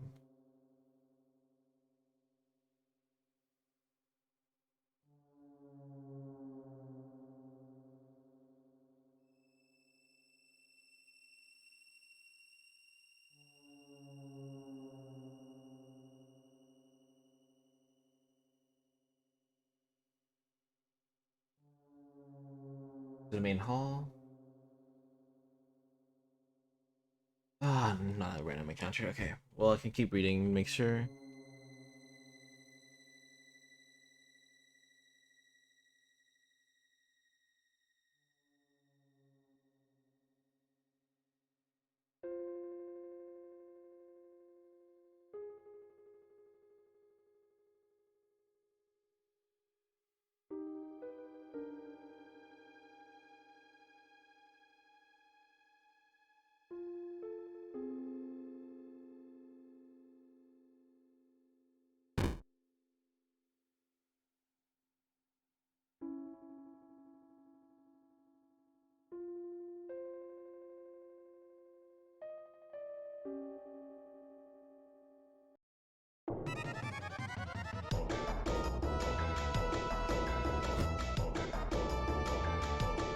Every single time.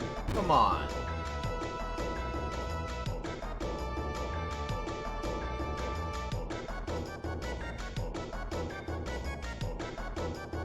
Alright.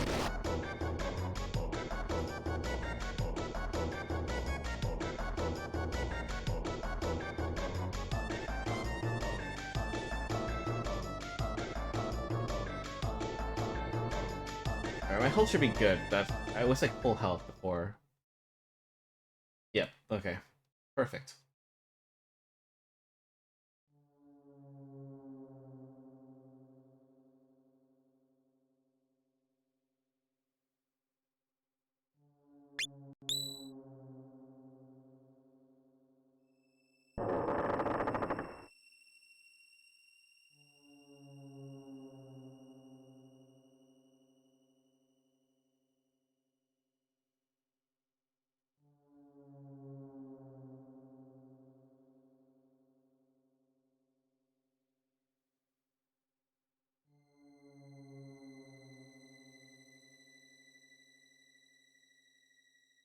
Okay. There's a close clear. Step to the main hall. The sound of candles provided a dim, flickering light, sending Warner's room. No, sorry. The great hall was filled with heavy silence, a silence unbroken save for the ticking of a large clock that slowly counted a patch of time as if it waiting for something. The whole portrait glared down at us. With cold eyes, we moved through the feeble glow of the candles. Third candlestick from the left, whispered Kid. 1, 2, 3. There. He reached out towards it. I held my breath as I watched. Say your prayers, Lynx. We're coming for you. Kid turned to the candlestick. The room trembled with a sudden rhythmic rumbling sound, as if a massive gear was turning. What's that? For a moment, I felt a strange sensation, as if I was floating. Do you feel that? I started to stagger. The entire room seemed to be moving downward, came the reply from McGill. I couldn't quite believe it, but I couldn't deny the feeling of downward motion. The main hall was sinking into the earth. And another rumble. The room's descent rapidly accelerated. A cold sweat dripped from my back. My heart filled with a mixture of fear and anticipation. What was waiting for us down there? The frozen flame. Our prize at the end of this little adventure. But what was it really? Did it live up to our expectations? I tended my fists, which were slick with sweat. What were Kid and Gil thinking? The room remained veiled in silence. As if in response to my thoughts, a quiet voice came to next to me. Sometimes It was Kid. I looked over to her to see her standing stiffly, staring forward with her hands clenched to fists. Sometimes I feel like I'm stuck in a losing battle. I'll never win, no matter what I do. It was a side of her I never witnessed before. Even from this angle, I could see fear and doubt flicking across her face. I felt a tender sting in my heart. What are you fighting?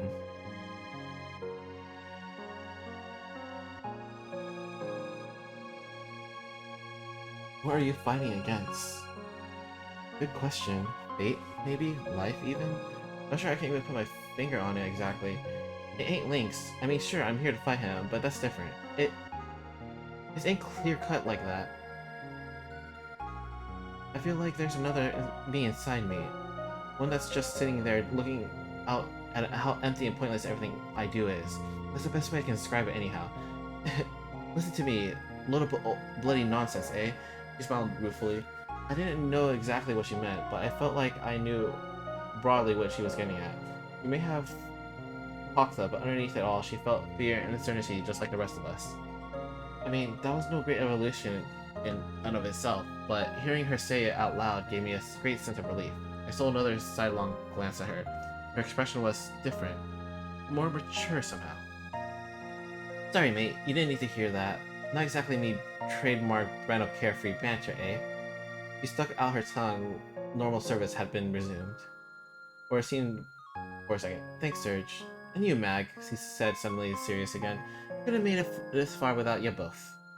Listen, if we don't, after this, I mean, if we don't get another chance to, huh? You know what? Forget it. She closed her eyes and forced a smile. I wasn't sure how to respond, so true to form, I just stared at her some more. I could have sworn I caught a flicker of grin across McGill's face too. He was standing just close to my field of vision, arms crossed and eyes closed. But maybe this is my imagination. A contemplative silence descended on as the halls continued its journey down into the bowels of the Manor. It crashed a split second as if we collided with something. A loud metallic scraping filled the air. The room rocked and finally came to a halt. Looks like the end of the line. All change. All change?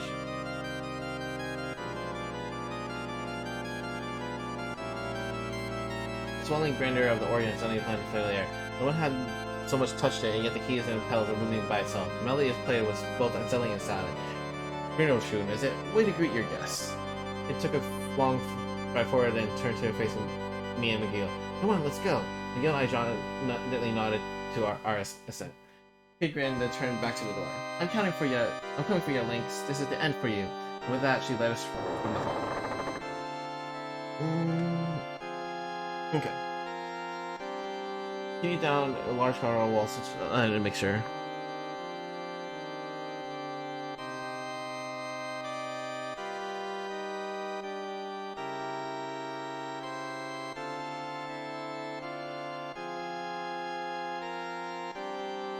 Station. The air was thick and heavy, as though ripe with the stench of death. We were really getting close to Lynx's hidden vault at last. And was there any turning back now? For any of us? But there was something strange about Kid that night. McGill didn't seem to be his usual self either. To begin with, it was vanishing rare for him to speak so much, let alone showing kind of emotion. What happened to make them change like that? Unable to make the silence anymore, I decided to speak. I had to ask a question that had been on my mind all this time. What is the frozen flame, right? Is the frozen room really just a jewel? There was just only a silence in return, and then when it seemed like no one would reply, McGill spoke, his low voice echoing the corridor. It's the sacred stone that cures all ills, heals all wounds, and grants eternal life. Or so some will still believe. In truth, it is part of a tremendous rock that fell from the skies long, long ago. That rock was the source of a hitherto unknown power with which mankind's hidden potential was unlocked. You could say that it's the humanity's dreams made manifest, but it is not always good to have one's dreams come true. Many were bewitched by this great power, some were led astray. It even led to a kingdom's ruin, a kingdom once prosperous yet now little more than fragments of dust. Its name lost to history. For a moment I thought I had heard a hint of pain and sadness in McGill's voice. Maybe it was just my nerves. Wait, how do you know all this, McGill?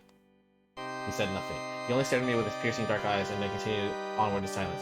For a while, only the sound of footsteps echoed the corridor, and the Kid gave a doubtful hump. Look, I don't know if all of that stuff about the frozen flame is true or not. Neither here nor there for me. He raised a fist. We're here to settle a score with Lynx by nicking a thing. That's all I know, and that's all I want to know. What had Lynx seen in a frozen flame? What had it been worth risking so much for?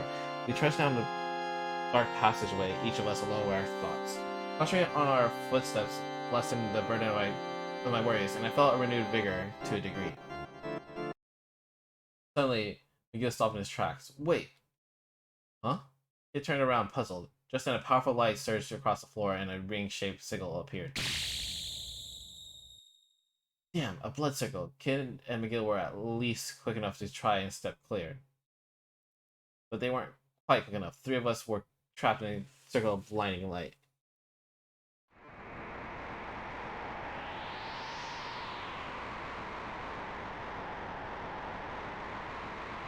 The circle rotated left and right with us at the corner, cutting off all routes of escape. Wow, we're trapped. A wall of heat and wind blew up around us, swirling lines and spiral lights sailed us wherever we turned. Don't let the light mesmerize you. Cover your eyes, shouted McGill, raising a hand over his mask. Turn with the light, not against it. There has to be a way out. What? I barely even understand what's going on. Hit elbow brush against the wall of light surrounding us, sending sparks flying. Ugh. Be careful. Really to touch it is more than enough to harm you. Stay well back. Turn right, follow the right light, look for a gap. Okay. Okay, so right 3 times. There, I see it. That's our way through. Another wall of light, and walk carefully through it. Kid, McGill, this way. We managed to get through the barrier unscathed. But we were out of the woods. There's still another wall of light swirling with a great wind in front of us. We're in light. Looking for a gap to escape.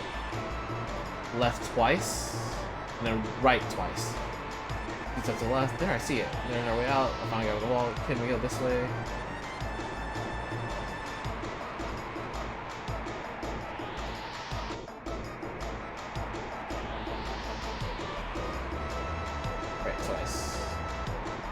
There we go, that should be good. Alright.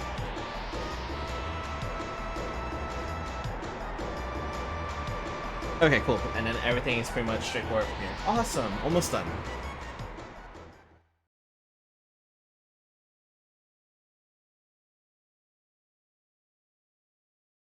We were back in the desert. Suddenly my body felt light and I staggered 2 or 3 steps forward. We were back in the deserted passageway we've been walking down before the blood circle had appeared.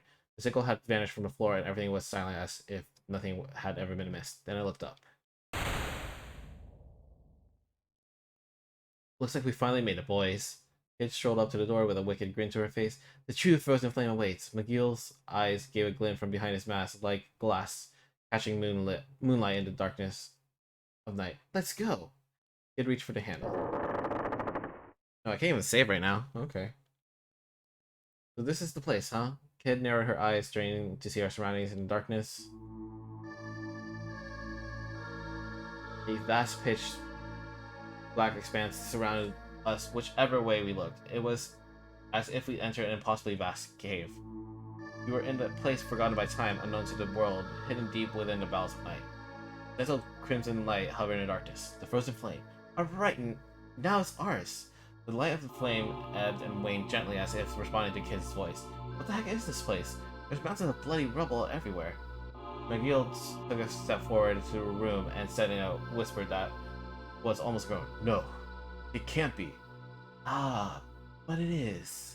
The ruins of the lost kingdom of mages. The voice drifted down through the darkness from above. He looked up in shock. Lynx. I'll kick your flea-bitten arse so hard I'll kiss the moon. He pulled her knife from a belt and threw it as hard as she could. Fell to the floor with a clang as if it knocked out of thin air by an unseen hand. Still the same impetuous child as ever, I see. That's no way to greet an old friend. Marmy bastard! Kid greeted her teeth with rage. And you, Shadow Dweller, I'll have none of your tricks this time. You must think of me a fool if you believe I'll fall for that again. McGill, who had been quietly living to darkness that surrounded us, stopped dead in his tracks. So this was the infamous Lynx. Oh my god. The lord of this deadly manor. The man who had murdered the closest thing Kid had to a family. Who had assassinated General Viper and eradicated the Order of the Acacia Dragoons. A pleasure as always, my dear Kid. I must say, you followed the trail of breadcrumbs I laid for you admirably closely, my greedy little sneak thief. What the bloody... She stepped forward, bristling. Lynx narrowed his eyes as his lips twisted in a snarl. You know what I want, Kid? Give me the stone you carry. The stone? Did this kid have some kind of jewel I didn't know about? Don't know what you're talking about, mate. I just managed to recover her. She just about managed to recover her composure, narrowing her eyes scornfully at her foes. Spare me the act, child. I know you have it. I know she gave it to you. Hand over the time egg now. Ooh, the time egg, okay. The what? Whatever it was, I never heard of it. You're dreaming if you think I'll give it to the likes of you, Kid shot back. All I have left of her, I'll never get go. Not for anyone and definitely not for you. I'll tell you what's gonna happen, you bastard. First, I'm gonna take this frozen flame and then I'm gonna ram it down your throat. Incorrigible fool, young fool. I was hoping this might be a civilized exchange. Alas, it seems my word will only fall on deaf ears, and you're determined to repeat your past errors. Lynx moved his hands to grip the ornate gold saber that hung from his belt. Last time I showed you mercy and let you leave with your life. That was a mistake. One I mean which I mean to correct. Surge, McGill, stay back. It took us. Yeah, I can't even say it right now. It took a step forward, glaring at Lynx, her gaze unflinching. This ends here and now. You'll pay for what you've done. You'll pay for what you did to Luca. With a scream, he leapt into the air like a bird taking flight. Her foot lashed out in a scything kick aimed right at the side of Link's head. There was no contact, where Link had been mere moments before. Now there was only empty space. Gil landed and immediately launched herself back into the air, playing the full force of her momentum into another kick. This time, Link leaned back, letting Kid's foot swing past only a hair breadth from his nose. And then it was Link's turn. He lashed at his saber, carving an arc through the air in front of him. He was ready for him. However, he had already jumped back to a safe distance. The two glared at each other from mere footsteps apart. At least you had the decency to prepare a little better than last time, Lynx purred. A red line appeared on Kid's cheek, slowly coalescing into a drop of blood. Kid! In a flash, she launched herself into another attack. Lynx dodged to the side, then made to strike her with his hilt of his saber. Kid moved awkwardly to avoid the attack, losing her footing, and then Lynx was on her like a bird of prey before she could fully recover. There was a gasp and cough as Lynx drove his knee into the pit of his stomach. Kid collapsed. Wait, am I supposed to do anything here? Okay. A steady stream of red dripped from her lips. Will that be all, girl? Lynx gave Kid a merciful kick to the side, sending her flying. She landed on a pile of rubble, her body rolling until she hit a large stone pillar.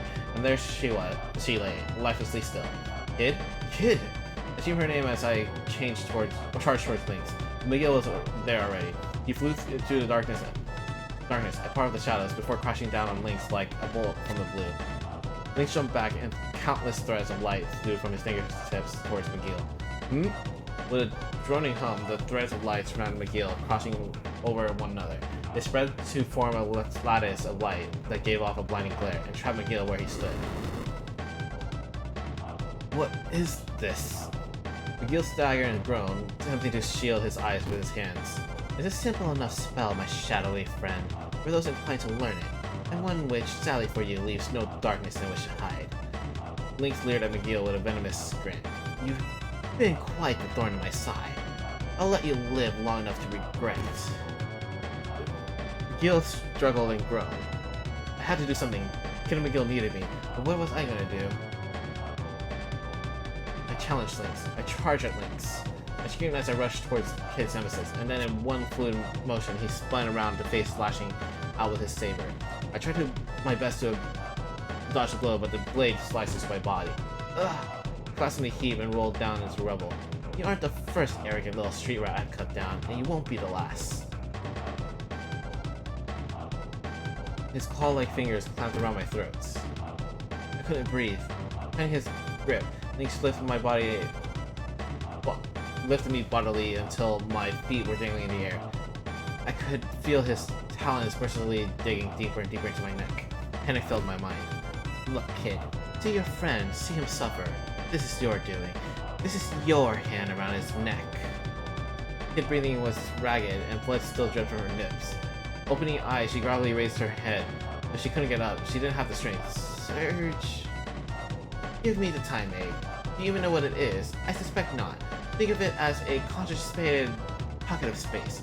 With a frozen flame and time egg in hand, one can bend the fabric of space and time, and rewrite the past. There are errors I mean to correct, mistakes in the past that must be set right.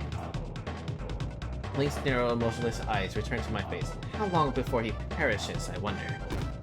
I struggled to breathe, but could not only make choking sounds. Kid screamed my name. Decide, will you watch the boy die or relent? Does his life mean nothing to you? I can't. She balled her hands into a fist and dropped her gaze. My vision started to fade. And then I heard her voice as she struggled to speak through the pain. I'm sorry, Surge, but I swore I'd sacrifice anything to stop Link. Don't worry about me. Don't worry about me. It was all I could do to force the words out, past Link's icy grip. I was starting to black out. Was this really how it was going to end?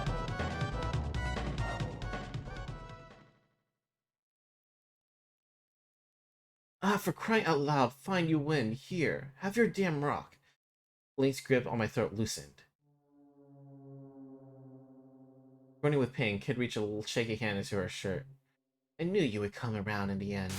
Lynx threw my body to the ground and walked over towards her. Just shut up and take it, you bastard. All you deserve. With all the strength she could still muster, Kid lashed out at Lynx with her right hand. Yeah. He leapt back in desperate attempt to evade the blow. But it was too late. Kid's nails, sharp as cat's claws, raked mercilessly into his face. Lynx roared in pain. He staggered, clenching his left eye, blood oozing through the gaps in his fingers. You wretched little shit. I'm pretty sure that's supposed to be an S. You wretched little shit of a girl. Or is that an actual word? I'm kind of curious. Lynx stood awkwardly, still clenching at his wounds in the face.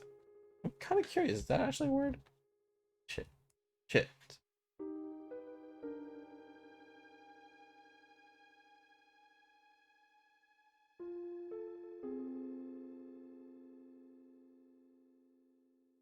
Oh, it is an actual word. It's actually is beans child or a pert young woman. So you little chit of a girl? Huh. Interesting. I learned something new today. Link stood awkwardly, still clutching the wound on his face. The fingers of his free hand arched furiously and talentless as he walked back towards Kid, who still lay on the ground. I will kill you all! He kicked her hard and concentrating all his wrath and venom into the blow. Kid gasped as all the wind was knocked out of her, yet more blood ran from her mouth as her body rolled across the floor. Kid! I yelled hoarsely, clutching my burning throat in one hand. Link turned his head slowly to look at me, one eye fixing at me coldly as he came into view. He took a step toward me. Yes. Perhaps it would be better to start with you, my dear Kid. Rest assured that your friend's death will be most elaborate and painful one. You will truly know what it means to suffer, boy.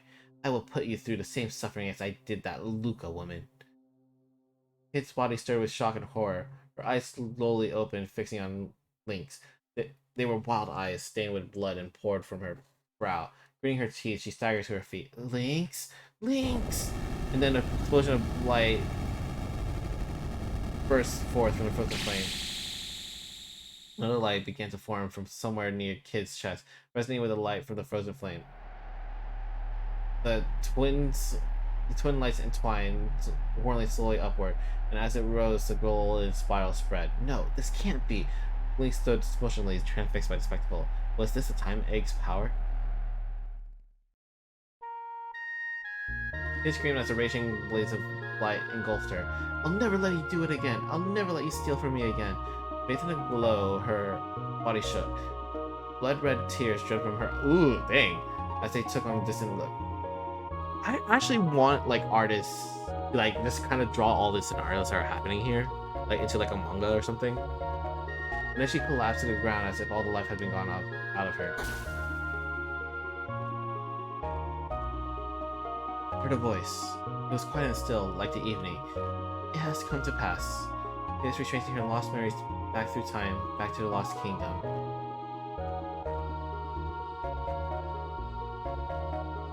It was due to her power that the kingdom fell, that it was swallowed in an all-accompanying vortex of time. In her grief, she wished to disappear, her past or future. She wanted it all to sink into the void, to be lost in the seething whirl of time. She despised what she had done. She closed herself off from all she saw and heard, and cursed her very existence. But the stone wished for her to live.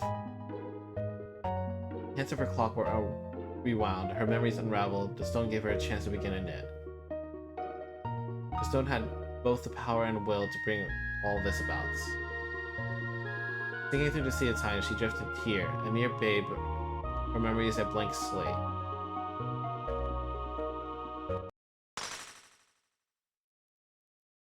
Time ink shattered, fragments raining down on the world, becoming shards of sorrow and anguish. The world around us drifted to pieces. It swallowed us, engulfed us. We were consumed, locked into the void. And then the girl screamed, echoing into the darkness. That voice. Was that Kid? It sounded just like... No, this is all wrong. The black vortex that surrounds us. No, stop! What? I'm so confused right now.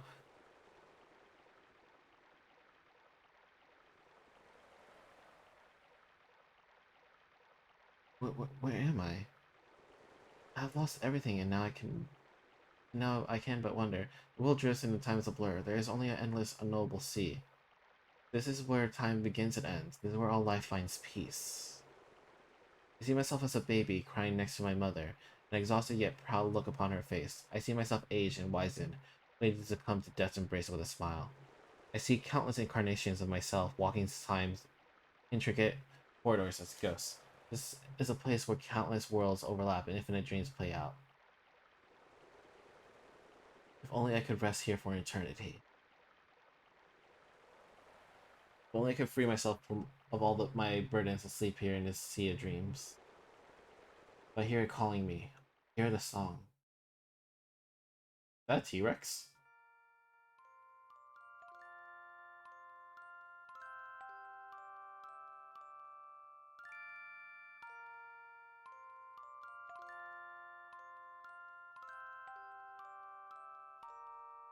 Kid, kid, please. Can you hear me? Kid! Kid, say something. Kid, you gotta stay with me. Who's that? Who is calling me? Okay, so Kid's the one that's stuck here. Okay, got it. It wasn't really clear to me. Surge? Well, where am I? Kid, you're awake. I heard a song. It was beautiful. It was that song that Luca loved. Kid closed her eyes and her face glowed with a warm smile. I'll never forget that song. Makes me want to cry whenever I hear it. I'm glad you're back. It felt like I was losing you, like you were going away somewhere far, far away. Before I knew it, I was humming the song for you. I don't know if I ever mentioned it, but I wrote it when I first started out as a musician. Wow, that's such a twist. I knew you liked it, so Git gave me a gentle nod. It was you. You were the one who called me back. It was you calling me name. Thanks, Serge. It's okay. It's okay now. I'm back. Suddenly she gasped with pain. Link's saber had. Whoa, my god! Why did everyone just forget about Link's? Link's saber had plunged deep into her right shoulder, and towering over us was Link's itself. I told you, kid. I told you I would kill you. You had no strength left. Fight. What do I do? I tried to protect Kid. I threw myself over Kid's inner form. I had to protect her. Ah! You rushed needlessly to your grave, boy. Lynx glared coldly at me with his remaining eye. Alas, your time has come. Yes, he raised his saber high, preparing to strike. Enough! Stunned, we looked toward the intruder. You! I'm assuming the old man. There stood an old crone, her wizened... Oh, an old woman. Wizened feature obscured by a heavy hood. How had she made it all the way from down here? Lady Vera! And what have we done to bring poor Magister General running, I wonder, he growled. It's been far too long, Lord Lynx. Pity I seem to not have caught you at your best. Lord Metz... she's not portrayed in the image. The crone met Lynx smashed their head off. I will take the frozen flame. After all, it seems you two have been quite unable to decide which of you should have it. He raised a hand and armed soldiers poured into the room. McGill lifted Kid to her feet. This is like a good time to leave. Lynx snarled. You'll regret this, witch. He kicked her off from the floor. He kicked off from the floor and his body rose into the air. He turned to his venomous glare on us. And you, Kid, you'll pay for this with your life soon enough. You will never be safe from me. And with that, he disappeared like a puff of smoke. Crone lingered for a moment, her eyes resting on us. Kid, if you wish to try to steal the frozen flame again, you're welcome to try any time you please. We'll be waiting, but you have to get out of here alive first. Soldiers drew their weapons and fell upon us. Darkness heeded my call. The Kid slumped against him. McGill spread his arms and drew a signal in the air. Hurry, Surge. This way. I grabbed onto him and plunged into the darkness. What? Okay. Who's Lady Vera?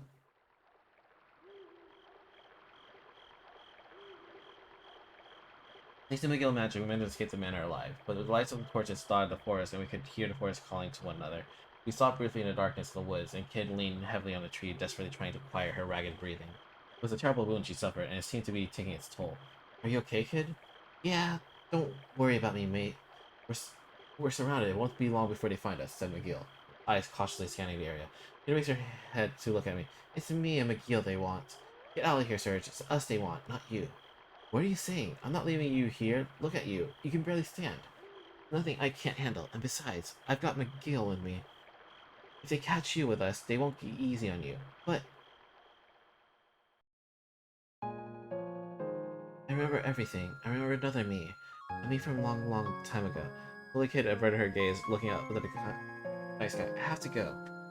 Stars reflected in her eyes, and suddenly she looked like nothing more than an ordinary young girl with a sad, distant expression on her face. Kid, don't worry, Serge. I'm okay. We'll meet again. Kid smiled.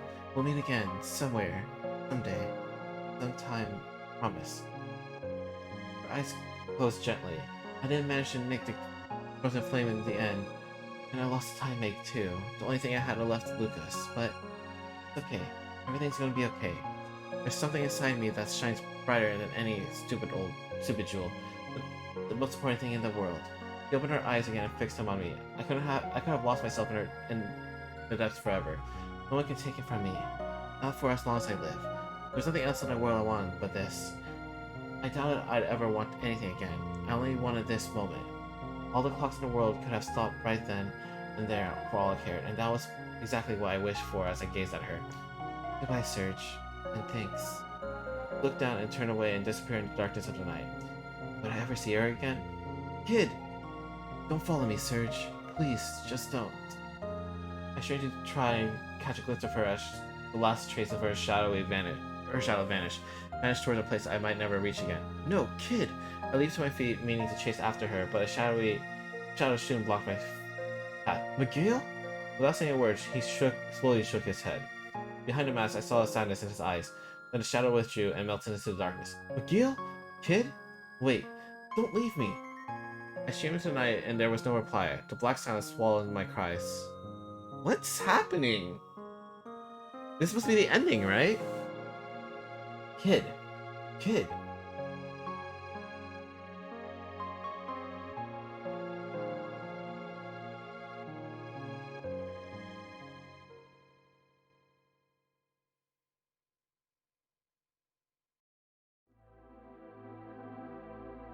Okay.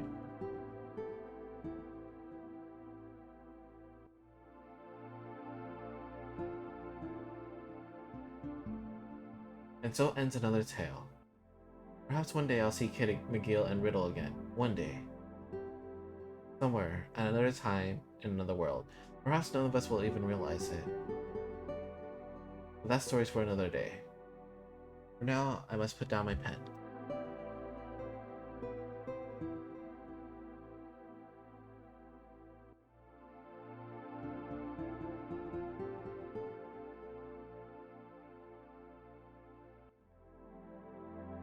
Closed my grandfather's diary, and then from downstairs I heard my mother calling. Did you hear me?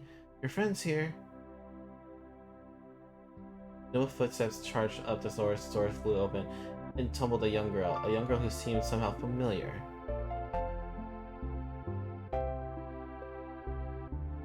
Hey Serge, it's a beautiful day for adventuring. I found a rundown old manor off in the woods to the north. You wanna go exploring? Come on, put the book down and let's get out of here. Wait, so is it a time loop?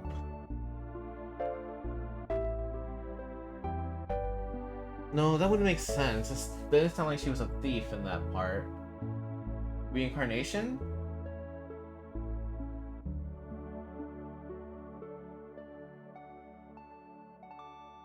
Probably reincarnation, because obviously they're in like broad daylight. It's not like she's being a thief.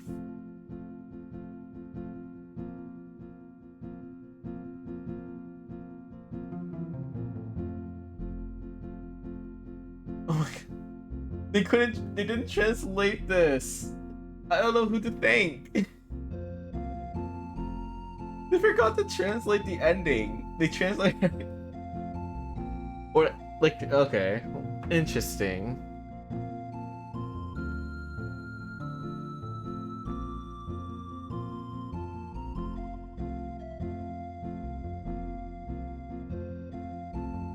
So,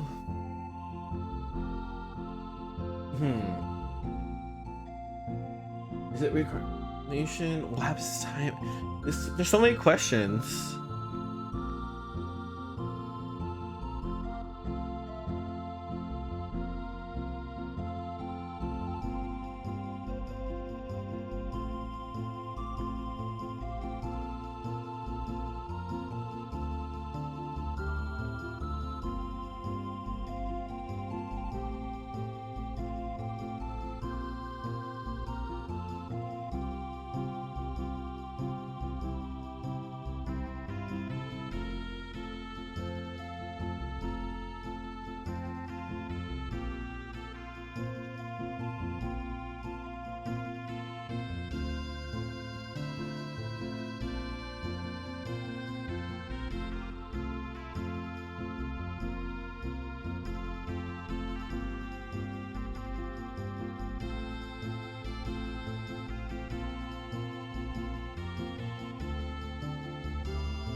Okay.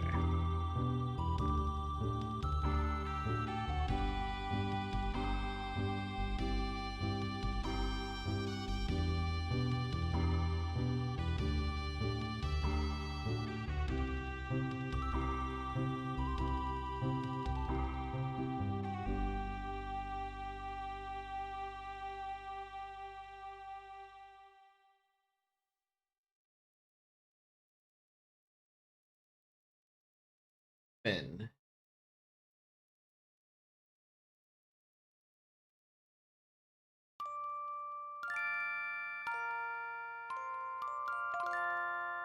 Okay, so there's alternate scenarios.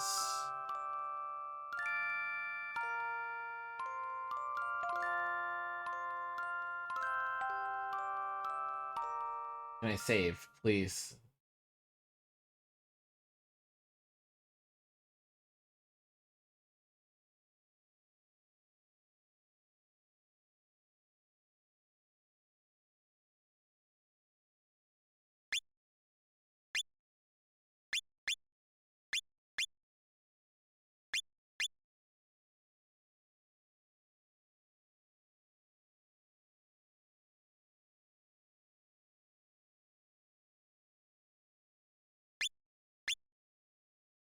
Okay, I think that's gonna be an anime stream.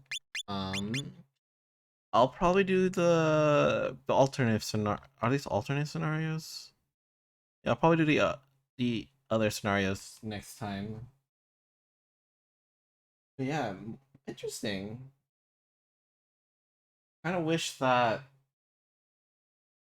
I don't know. There's so many questions. I know this doesn't really tie in to Chrono Cross. It's what kind of it's kind of the basis of it, but interesting. Also makes me really want to play Chrono Trigger because I still don't know the full story. Anyway, I think that's gonna be it for me. I'm gonna do the alternate scenarios tomorrow or whenever next time I stream. But yeah, anyway, thank you guys for watching. I'll see you guys next time.